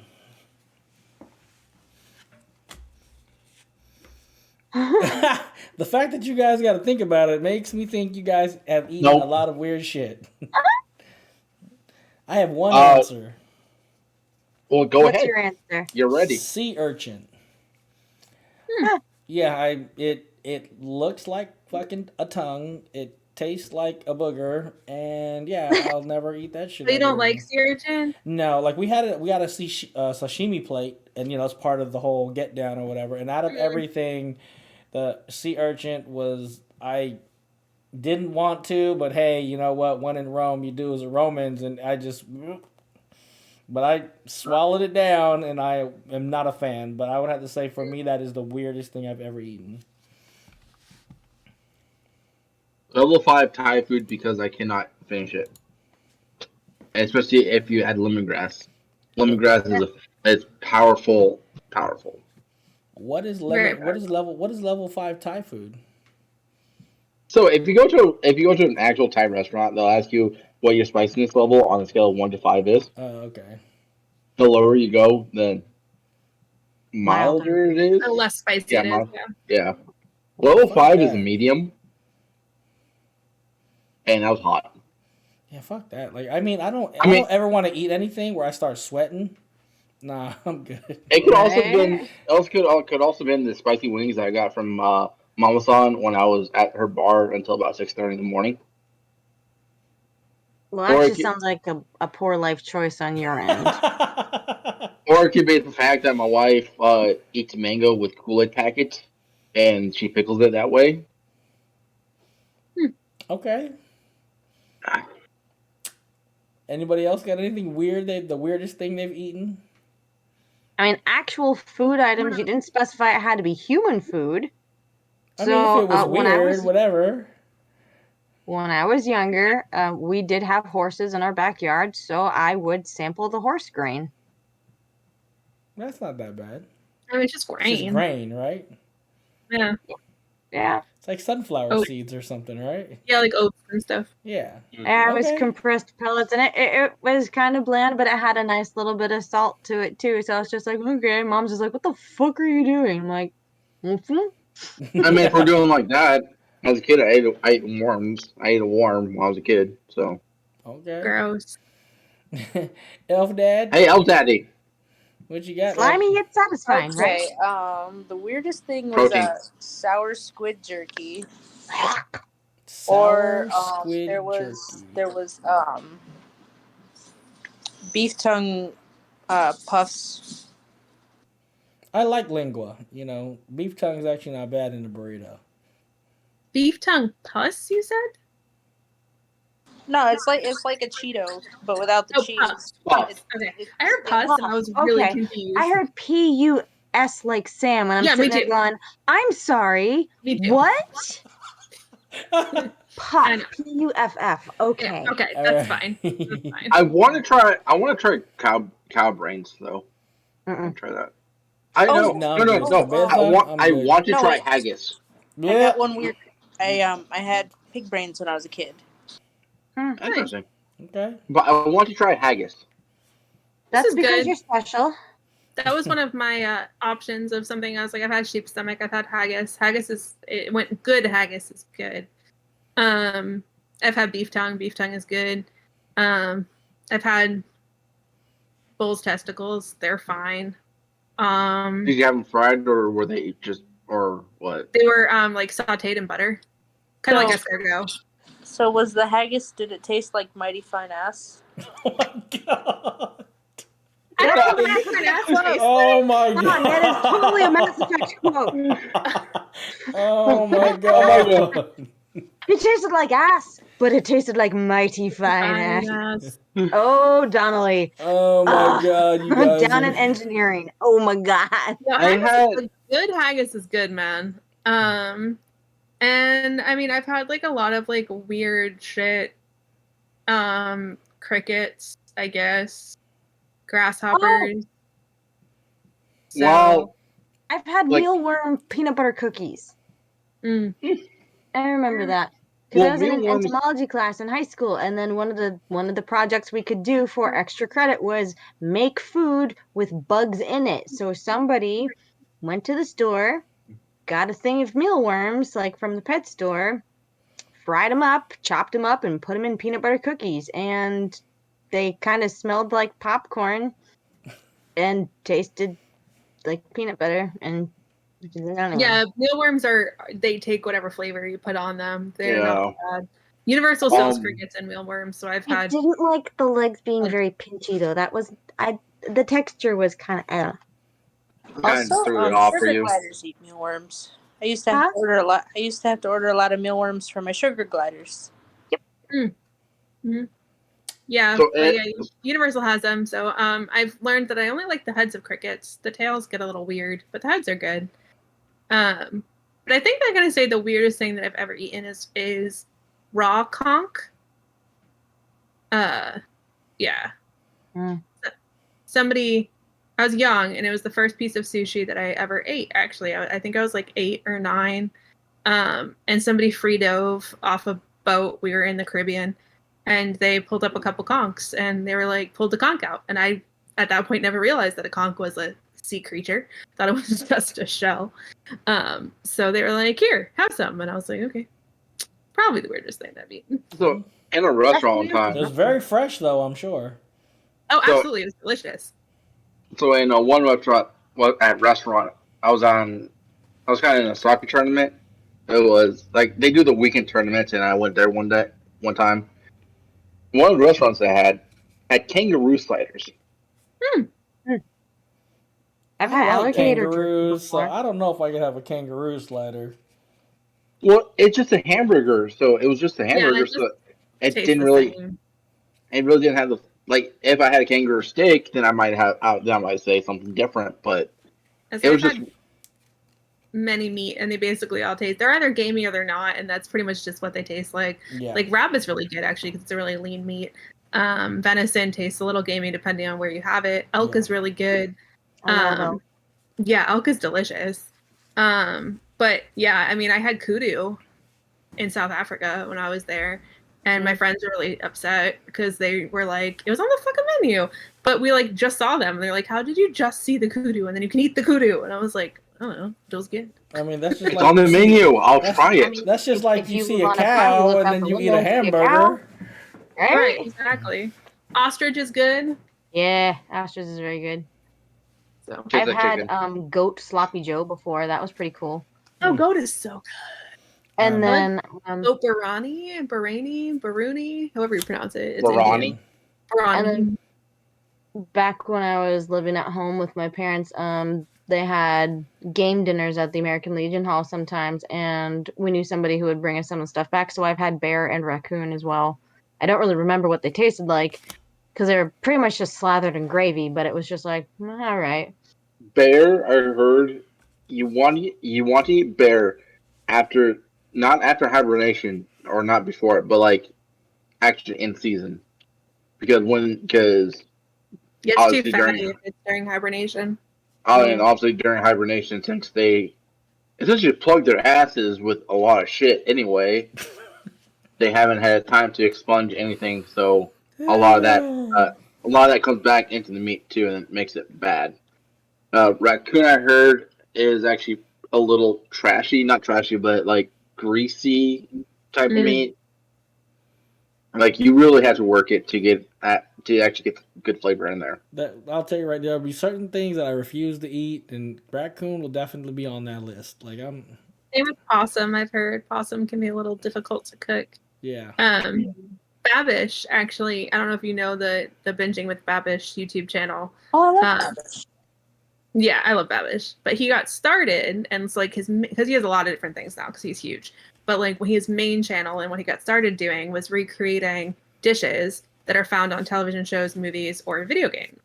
And he recreated the stew that you make in Red Dead Redemption 2. And he's like, this is the most expensive episode I've ever made because I had to buy all these specialty game meats because it had to be what you could hunt like in the woods in America in the 1800s. About doing something like that. Doing a show like me and Potions talked about, like, okay, get the what was that, like the whatever cookbook it was. The Vault Dwellers cookbook from Fallout and the Skyrim cookbook. Yeah, well, once I get fully moved into the new place and I have a much better kitchen and my new stream setup is there, then it's on like Donkey Kong. Right. But you have to have a really interesting camera setup. A really interesting camera setup to do kitchen cooking. So it's a very unique camera setup. I can connect you with somebody who can possibly help you out with that. They'll give you advice. Okay, cool. Just a lot of cameras. You got like one over your. A lot of cameras. Yeah. It's a lot of boom mics. It's you definitely need a fisheye lens. You need an above lens. You need a close-up lens. You need at least 3 angles. I would suggest on the different areas of your kitchen. Wait, you're gonna have a roommate, right? In your house? My living tech support. Yeah, the person, because the guy I know, you guys probably follow him on Twitch. I don't know if he's done his cooking streams recently, but he calls himself the Mandalorian, and he does cooking streams with the Mandalorian mask on, which is hilarious because well, that thing must you can't take it off, up, right? I mean, but like, well, you can't take it off to taste the food either. So his camera person actually does does the camera work and does the tasting for him. Oh, nice. Yeah, that's like when Marshmallow did his cooking show. Yeah, he kept his marshmallow hat on. Nice. All right, let's go with two more questions. Okay. First of all, what is your guilty pleasure?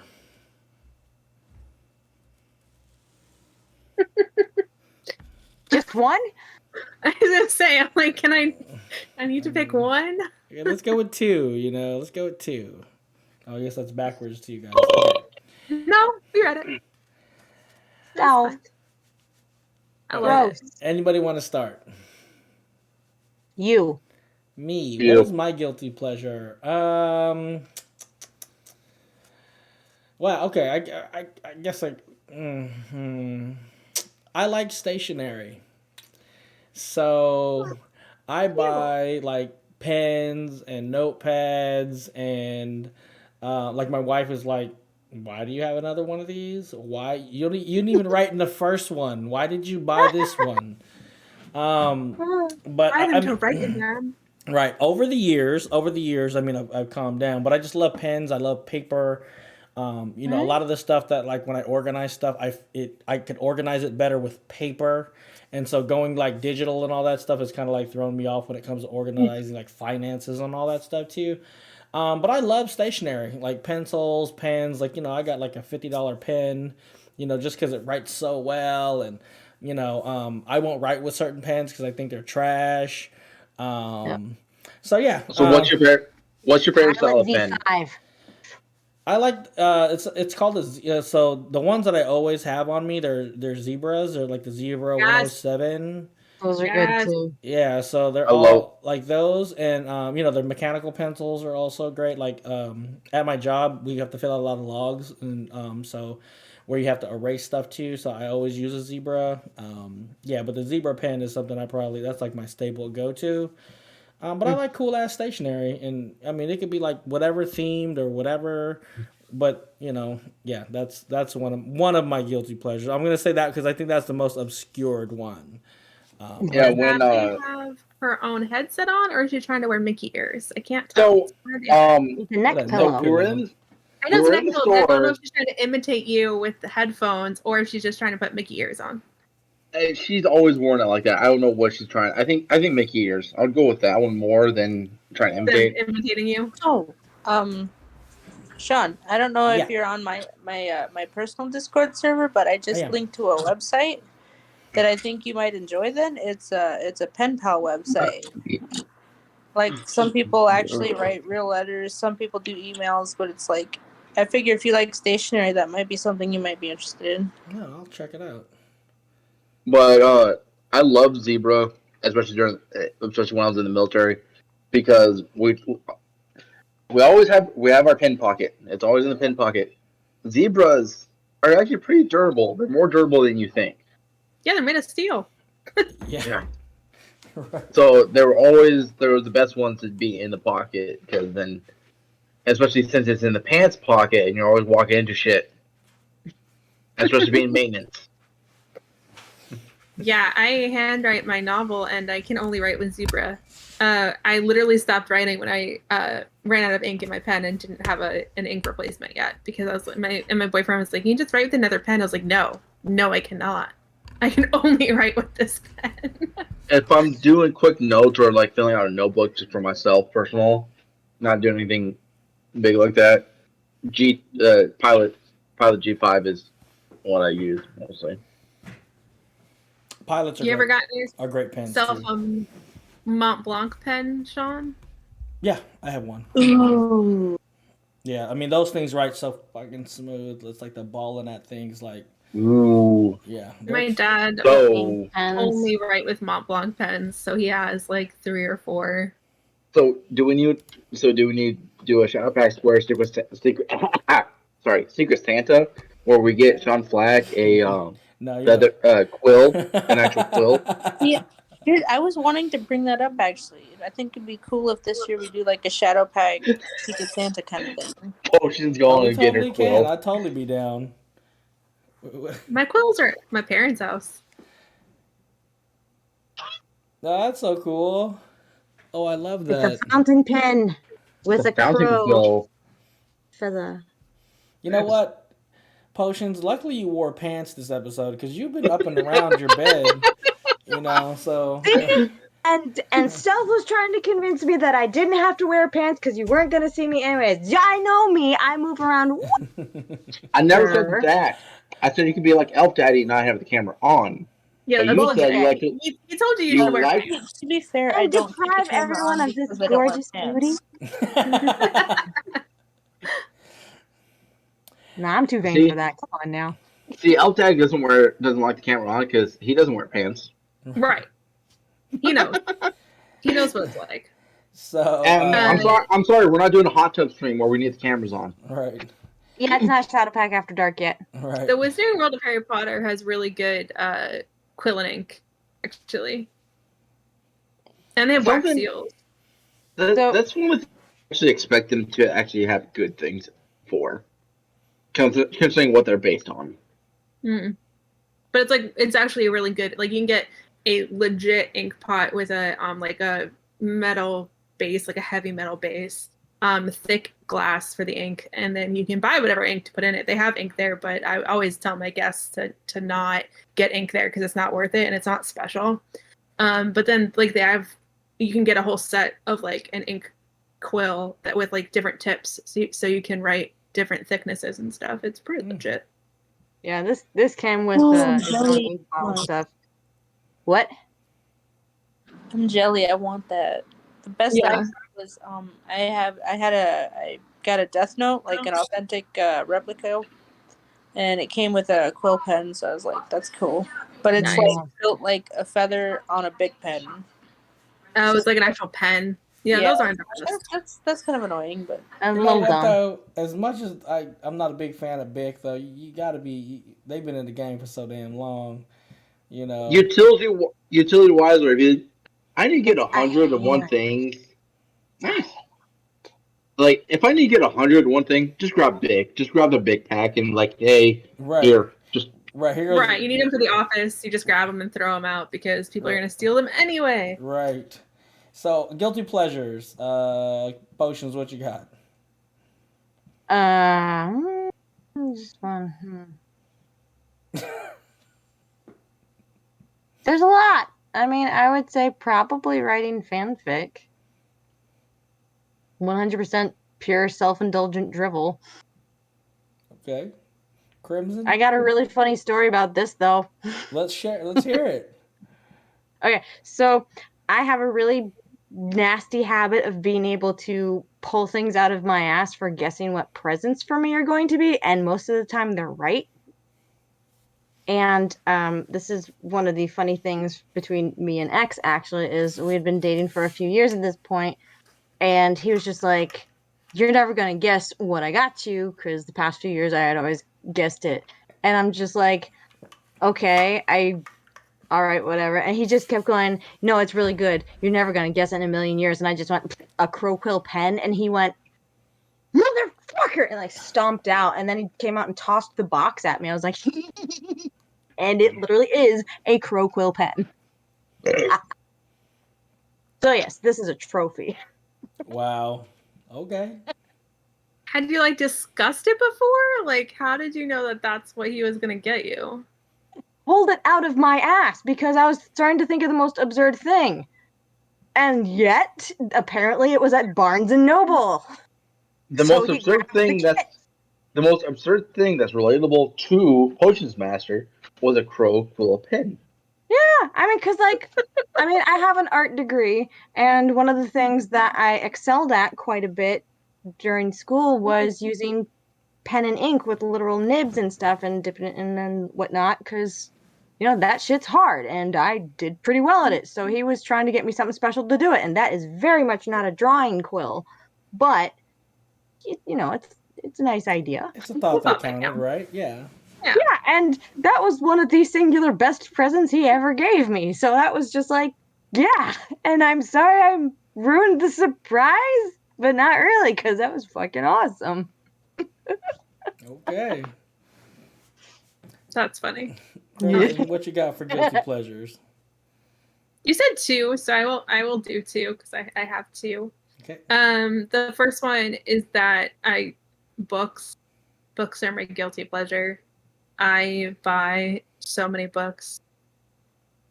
Literally, my apartment would look so much cleaner if I like didn't have 50,000 stacks of books all over the place. Lies. No, We're here for you, Daddy. I literally have so many books everywhere, and I'm like, I need to just get like crates and just like throw the books in there because I don't have enough bookshelves. I don't have enough space to put more bookshelves. So they're just piles of books everywhere. And I won't go digital. Like I have, if I have a digital copy for like a Kindle app or my iPad or whatever, because like I did that a lot when I was at work because we had like hour lunches and whatever, and so and alone because we were tour guides and we didn't break with anybody. So I would sit there and I would read on my Kindle, but I would always make sure I like bought the actual book of it because I have to have the real books. So I have so many books. But the other one is what's next to me. Stuffed animals. Oh, wow. You're stinking adorable. I have Do you so many. do you have the 30,000 Beanie Babies that there actually are, or did you ever get into that? No. At my parents' house, I have like probably 4 trash bags worth of Beanie Babies. My brother probably has like 4 as well, and we each have different ones. So like my parents would make sure that we didn't get the same. So we have a shit ton. Yeah. Like what's here, I would say is probably like 1/20th, like probably 2% of like all the stuffed animals I've ever owned. Most of them are at my parents' house though. But I have a lot of stuffed animals. All right. Stealth Dad, what do you got for guilty pleasures? So here's my problem. I have ADHD, so it's a neurodivergent, and one of the things we do is we have dopamine deficiencies, and so sometimes you just follow the dopamine. I've had a time where I would collect books, and they'd be like, I would always go get books and buy a book. Uh, in fact, actually, one of the books I bought during that like dopamine surge when I saw it, I think it was the complete works of. Actually, no, it was Dante's Inferno. I actually have a physical copy because Barnes and Noble had a leather bound for Dante's Inferno. Video games, as we were talking about earlier, I bought two video games back to back, one pre-order and one just just because we were talking, just because we were in a team meeting. I wanted to go close the browser, and the browser was on Mass Effect, and hey, I have Mass Effect now. But then Welcome to the dark side. I think the most is my $8,000 in debt for tools. Even though that's that was more of a necessity when I worked in a shop. I was gonna say that helps you work. A business expense. Yeah, but then you go on to the Snap-on tools, and you're like, and you just keep going, and you just keep getting more. Yeah, that's a rabbit hole right there. Yeah, it's just, but yeah, my problem is like I'll have hits of where my guilty pleasures will change like yearly, monthly, daily. It depends on what strikes the mood. But the one that's always been mostly consistent, I'll always have food. Food is one of the guiltiest pleasures out there. A lot of people can relate. I got a story on that. My wife and I were dating on Guam, where we met. So whenever we went to the store or someplace where we're hanging out on a date, I would always somehow get food, or if we're at the store, they have like those deli sandwiches, put them in the cart, and we go somewhere else, and I'm eating that sandwich. One day we went to the bank. My wife had to go to the bank, and she did most of her banking physically, actually in the bank. She's in line. I wandered off. I think I had to go to the bathroom. I smelled something. I found food in the bank. I come back. I go to the bathroom. Come back to my wife. I'm holding two sandwiches. Were they hot dogs? No, they were breakfast sandwiches with longanisa sausages on them. Oh, see, there you go. My wife was like, my wife, who was my girlfriend at the time, was like, "Where the fuck did you get those?" She was mad at me that we went to a bank and I found food. But I got her a sandwich. I got her some food too. So I didn't get food just for myself. That's the most important thing. You were thinking of her. Right. But yeah, at least you got her something. I would be mad if you just came back with food for yourself and didn't get me anything. I would be like, the fuck, dude? Absolutely, right? But yeah, she was mad at me because I found food in a place where it's not expected to find food. Right. That's a skill, man. Right. That's something you should be You're like a proud truffle of. pig. Hunting it up. Elf Daddy, what do you got for a guilty pleasure? I collect fossils and bones. That's pretty cool. Yeah. What are some of the bigger ones that you got? I have. Well, for fossils, I have a chunk of amber that has a bug in it. Nice. Oh, that's cool. For bones, I have the tailbones of a fox. Ooh, that's cool. Yeah. Okay. Oh, that reminds me of another story. What you got? Okay, so ex-husband is a zookeeper. And he had to take a lot of biology classes. And of course, some of the biology classes, you had to dissect stuff. So one of the fun things I got to tell people if they asked if I had any secrets was I literally have a skeleton in my closet. It's a disarticulated domestic cat. Oh, wow. You have a literal skeleton in your closet. A literal skeleton. And, well, we kept it in individual Tupperwares. Like, there was the spine and the rib cage, and there was like the hips and the leg bones, and then like the tail and the skull had its own little Tupperware. Yeah. Well, that's weird. And then we also had a machete on the shelf next to it, just because reasons. I have a machete over there somewhere. I have a machete right I there. don't have a machete in this house, but I got a crow quill pen. Right.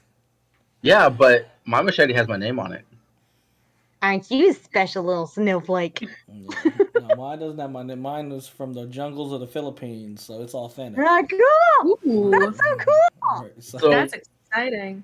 So why do you want to change the clothes again? But Because- anyway, Naked time. but so my machete, so on Guam, so I was in the military, like I said earlier. When I left, actually I got two things. I got a wooden latte stone, latte stone, Lotte stone. It's what they used in Guam for I think was it markers and / it was like hold things down. I think it was. I don't know the history that well with it. Even though I lived there for a little bit, I don't know the history that well. And another thing I got, which is from my team I was on, was a plaque kind of. There was a holder for machete that said that had my rank, dates, good luck, and stuff like that. My name on it. Aww. Yeah. That's nice. That's a really neat tradition. My dad has a couple of kukris from Nepal from when he was there. Yeah. He has a couple of them. He's got a couple of showpiece ones, which are like very cheaply made, but very ornate and whatnot, with a lot of beadwork and stuff. And then he has the working ones that, we would be clearing brush from the fence for the horses and whatnot. And then it would just, this wicked curved blade, and he would just bat all the tree branches like, whoa. You're just like, right. Yeah. I have a second machete somewhere around the house. I don't know where. maybe you should find out. Right. I Alright, should. Let's end this one on a high note. So this one's pretty interesting. So, what do you found out I consider? literally had a skeleton in my closet. Literally. What do you consider your greatest achievement? This is like a real interview question right here. I was like, am I applying for a job? Like, holy hell. Where do you see yourself in 5 years? You're applying to be on the Shadow Pack Squares that you've been on for 12 episodes, and you're like, Right. what? What are 3 words you can use to describe yourself? Right. What's your greatest weakness? So Yeah, what's your greatest Water. weakness and how can you overcome it? Okay. So I don't know how I would answer this particular question, because are we talking about So life why are you expecting achievements us to or answer it? Well, see, because there's just different ways you can answer it. So if I was to sit here and say my own personal achievement, like the first thing that pops in my head is just being a dad. Like that's that through it wasn't rainbows and butterflies ever, and it never has been ever since I had my first son. But if I was to say like my ultimate greatest achievement in life, that would be me being a dad. And it's still ongoing with the smaller ones. And then if I was to think about like my actual own individual effort into something that I achieved, would becoming a supervisor at work. It was probably one of the hardest things I've ever done academically, because it's 2 years worth of training, plus however many hours of on the job training. But one of the hardest things I've ever done. So yeah, being a supervisor at my job, I work for a transportation agency here in the Bay Area, and I've been here for a total of 15 years.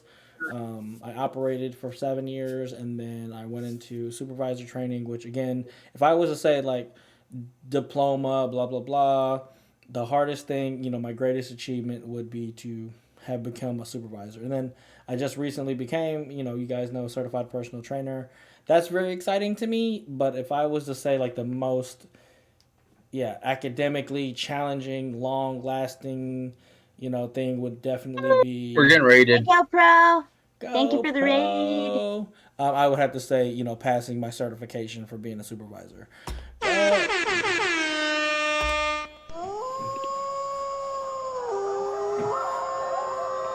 What up, That's a Go? good Welcome one. to the show. So, along the lines of what you were talking about, Sean, about being a dad, being a father, and obviously I'm becoming more of a father now that I'm getting a second. I'm gonna have a second kid running around here soon.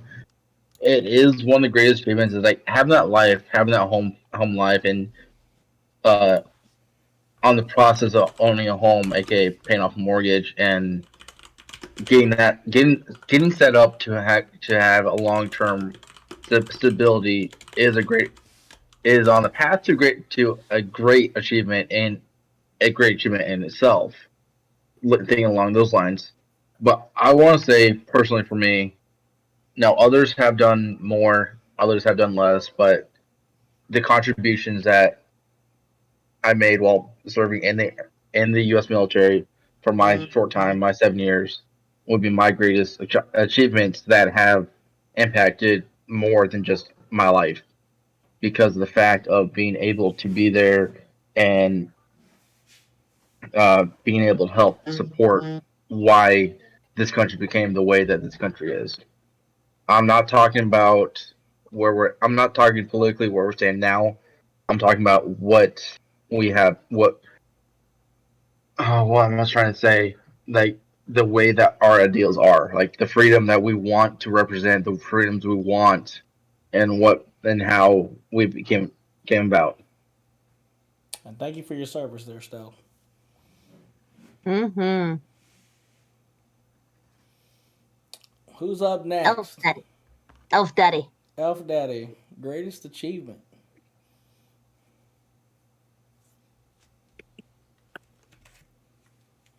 I don't know if. Oh, you are back. Okay, cool. I got an award for my poetry once. Ooh, Great. That's pretty cool. That's good. that's fantastic. Yeah.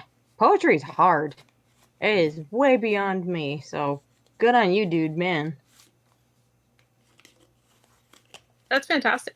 Right, Way it to go. is. You should post it if you still have it. You Yes. should. So we can read your award-winning Reads poetry. right. Award-winning poetry. Let's please share. That would be awesome. Who would like to go next? Potions or Crimson? Pick one. Flip a coin. Potion just Roll dice. Roll dice. Huh? Roll the pillows. Roll the pillows. No, I can go. It's fine. Along the same line as Stealth Dad, actually, I think the greatest achievement so far, because I haven't finished my book yet, which is really sad, is getting to work in the government at the level that I did. It was my goal and I achieved it. And I think that that's just really cool because I got to do what I wanted and I got to do what I wanted at a very young age, actually. So I was able to get, a bunch of opportunities because of that. And it definitely expanded my knowledge base and let me experience things that I never would have experienced before. And I literally had no idea what I wanted to do. Like sophomore year in high school, I wanted to be an interior designer. And then somehow junior year of high school, it flipped. And I was like, you know what I want to do? I really like studying international relations and security and security studies and all that stuff. So I set out to work for the State Department, and I worked for the State Department, and it was really fun. Fun isn't the right word, but you know what I mean. Right. Interesting. It was fulfilling. Right. That's the satisfying. right word. Yeah. It was an experience. It was definitely an experience, and it definitely made me much more well-rounded. And to tie in kind of to the novelization or the book that I'm trying to write, shockingly, I learned the most I've ever learned about writing from my time there. Just because I had to change the way I was writing. I had only written academia. I had only written, creative writing pieces for high school. And so getting to work alongside these lifelong ambassadors and these foreign service officers, and being able to have them kind of guide me and mentor me along how to create something concise and driven and focused. It's something that I take to this day, like to be able to take massive amounts of information and whittle it down to the 3 or 4 most important bullet points is really cool. That is, and I think you've been using that skill here with the team, doing a lot of the behind the scenes stuff. So Quite well. yes, so that's good. We appreciate that. Thanks. Potions, what you got? Let's close it out. Finish strong. Oh my. I suppose there's different levels to it. Like academic speaking, I graduated college magna cum laude. Had a pretty decently high GPA in the high 3s. Had a lot of extracurriculars in high school. I won lots of ribbons and stuff during horse shows and whatnot growing up. A fun random factoid about me is I used to be in a fife and drum corps, like a Revolutionary War reenactment group type thing. And I was ranked the 5th best junior fifer in the state of Connecticut once upon a time. Nerd. That's cool. Fife and drum. I had to think about that for a second. Like, what does that even mean? Okay, I get it. I know what it is. I was one of the fifers, and I ascended the ranks from just a lowly little no-rank fifer to all the way to fife sergeant, and I took our group past many review stands into many victories in competitions and things like that, like Fife marching commander. parades and fife sergeant. I didn't reach commander. Okay. My sister was the drum major, though. And after she went out, it wasn't exactly nepotism because I was in it before her. But after she went to college and therefore couldn't, be the drum major anymore, there were a couple other fife sergeants, and then I slid into the spot. I don't know. I guess my greatest personal achievement is getting out of my awful situation a couple of years ago and finding the strength within, and I'm still finding myself. But that's probably the biggest personal one, yeah. So. We love who you are, Potion. So I feel all warm and fuzzy inside. Yeah, the masters of what? I don't know. Who's that PotionsMaster bitch? I don't know her.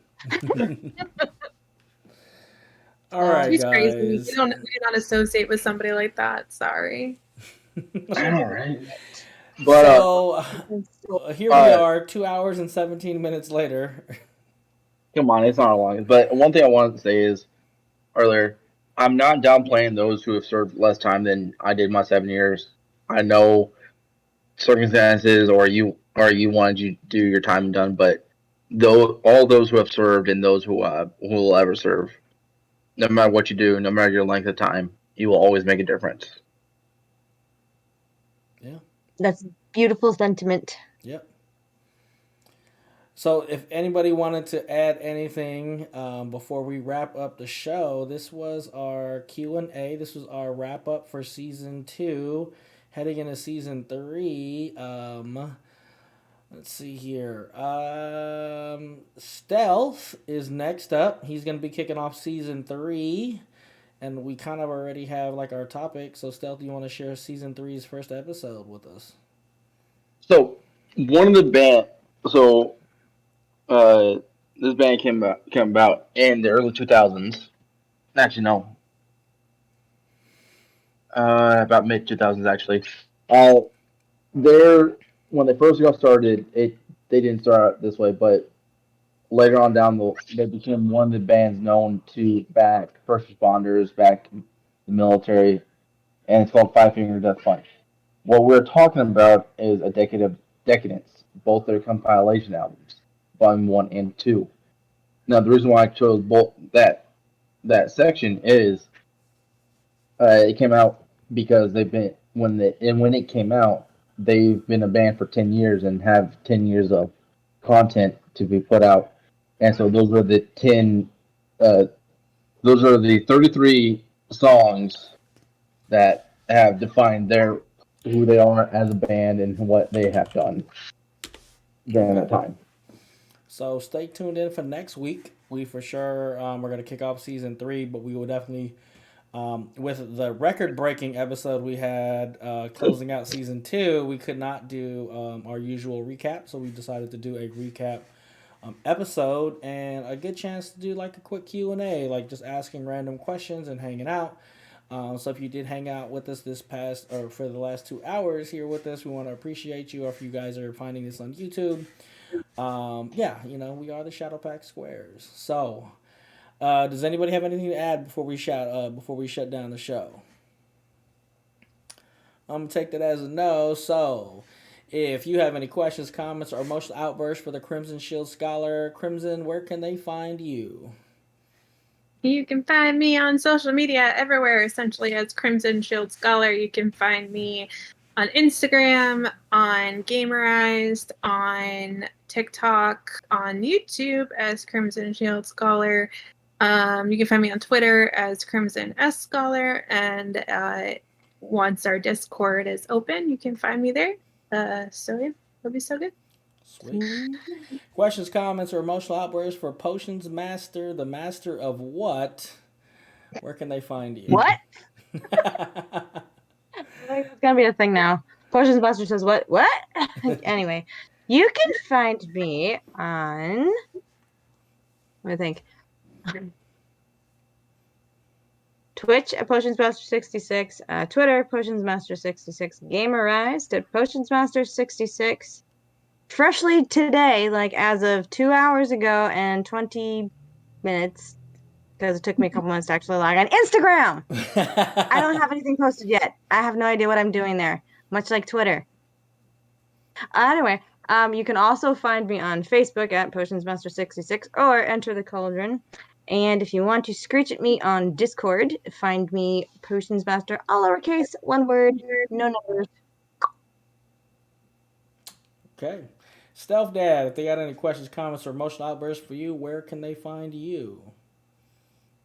On Twitch, Instagram,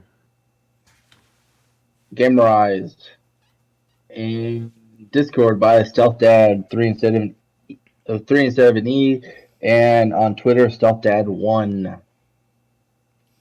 All right. Elf Daddy, if they got any questions, comments, or emotional outbursts for you, where can they find you?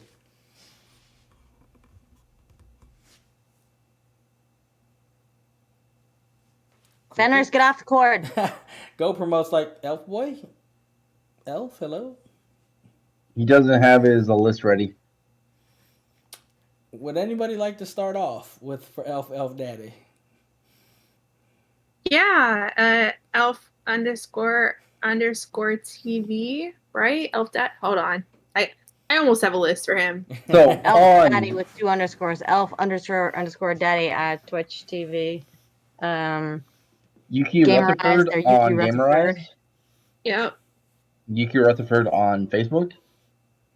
TikTok. Instagram. Instagram. I don't know. Dope Promo's got it covered for you, Elf. Elf Daddy. Okay, Elf _ Daddy TTV at on Instagram.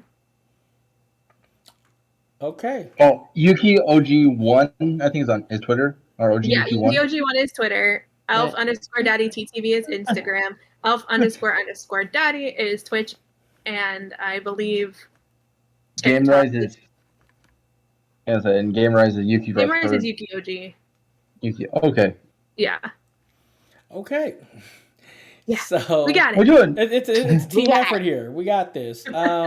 So luckily, we're gonna have all that information that we just fought through in the description below. If you guys are gonna be watching this on YouTube, my name is SeanFlac 2.0. You can find me here, Shadow Pack Gaming without the G, on Twitch. You can find me on YouTube, SeanFlac 2.0. You can find me on Instagram, SeanFlac 2.0, Twitter at SeanFlac, and I think that's about it. Oh, Facebook, SeanFlac 2.0. I'm gonna pull up Potions. Oh, it's kind of like I have a theme or something. Just a little bit. Maybe? Yeah, just a little one. Go promote. I am on TikTok. and I think it's SeanFlac or SeanFlac 2.0. But I'm pretty sure if you put in SeanFlac, I'll pop up. Not on there a lot. It's just a Are lot. you gonna make? I mean, Are you I'm gonna on make? TikTok too, PotionsMaster 66, but I never post anything. So No, but is Sean Flack gonna make Sean Flack trainer and make post training videos, Oh yeah, that's already in the works. But it's just personal training so videos? it's just so many. It's just so many socials to like keep up with. So I just It's a do a lot. yeah. I do the right. main ones. So that's basically who we are. We hopefully you guys enjoyed the episode if you sat there with us. And then of course, tune in next week or on the next episode. We are going to be talking about Five Finger Death Punch. And let's see. Until then, 3, 2, 1. Stay Stay sharp. sharp. Stay sharp.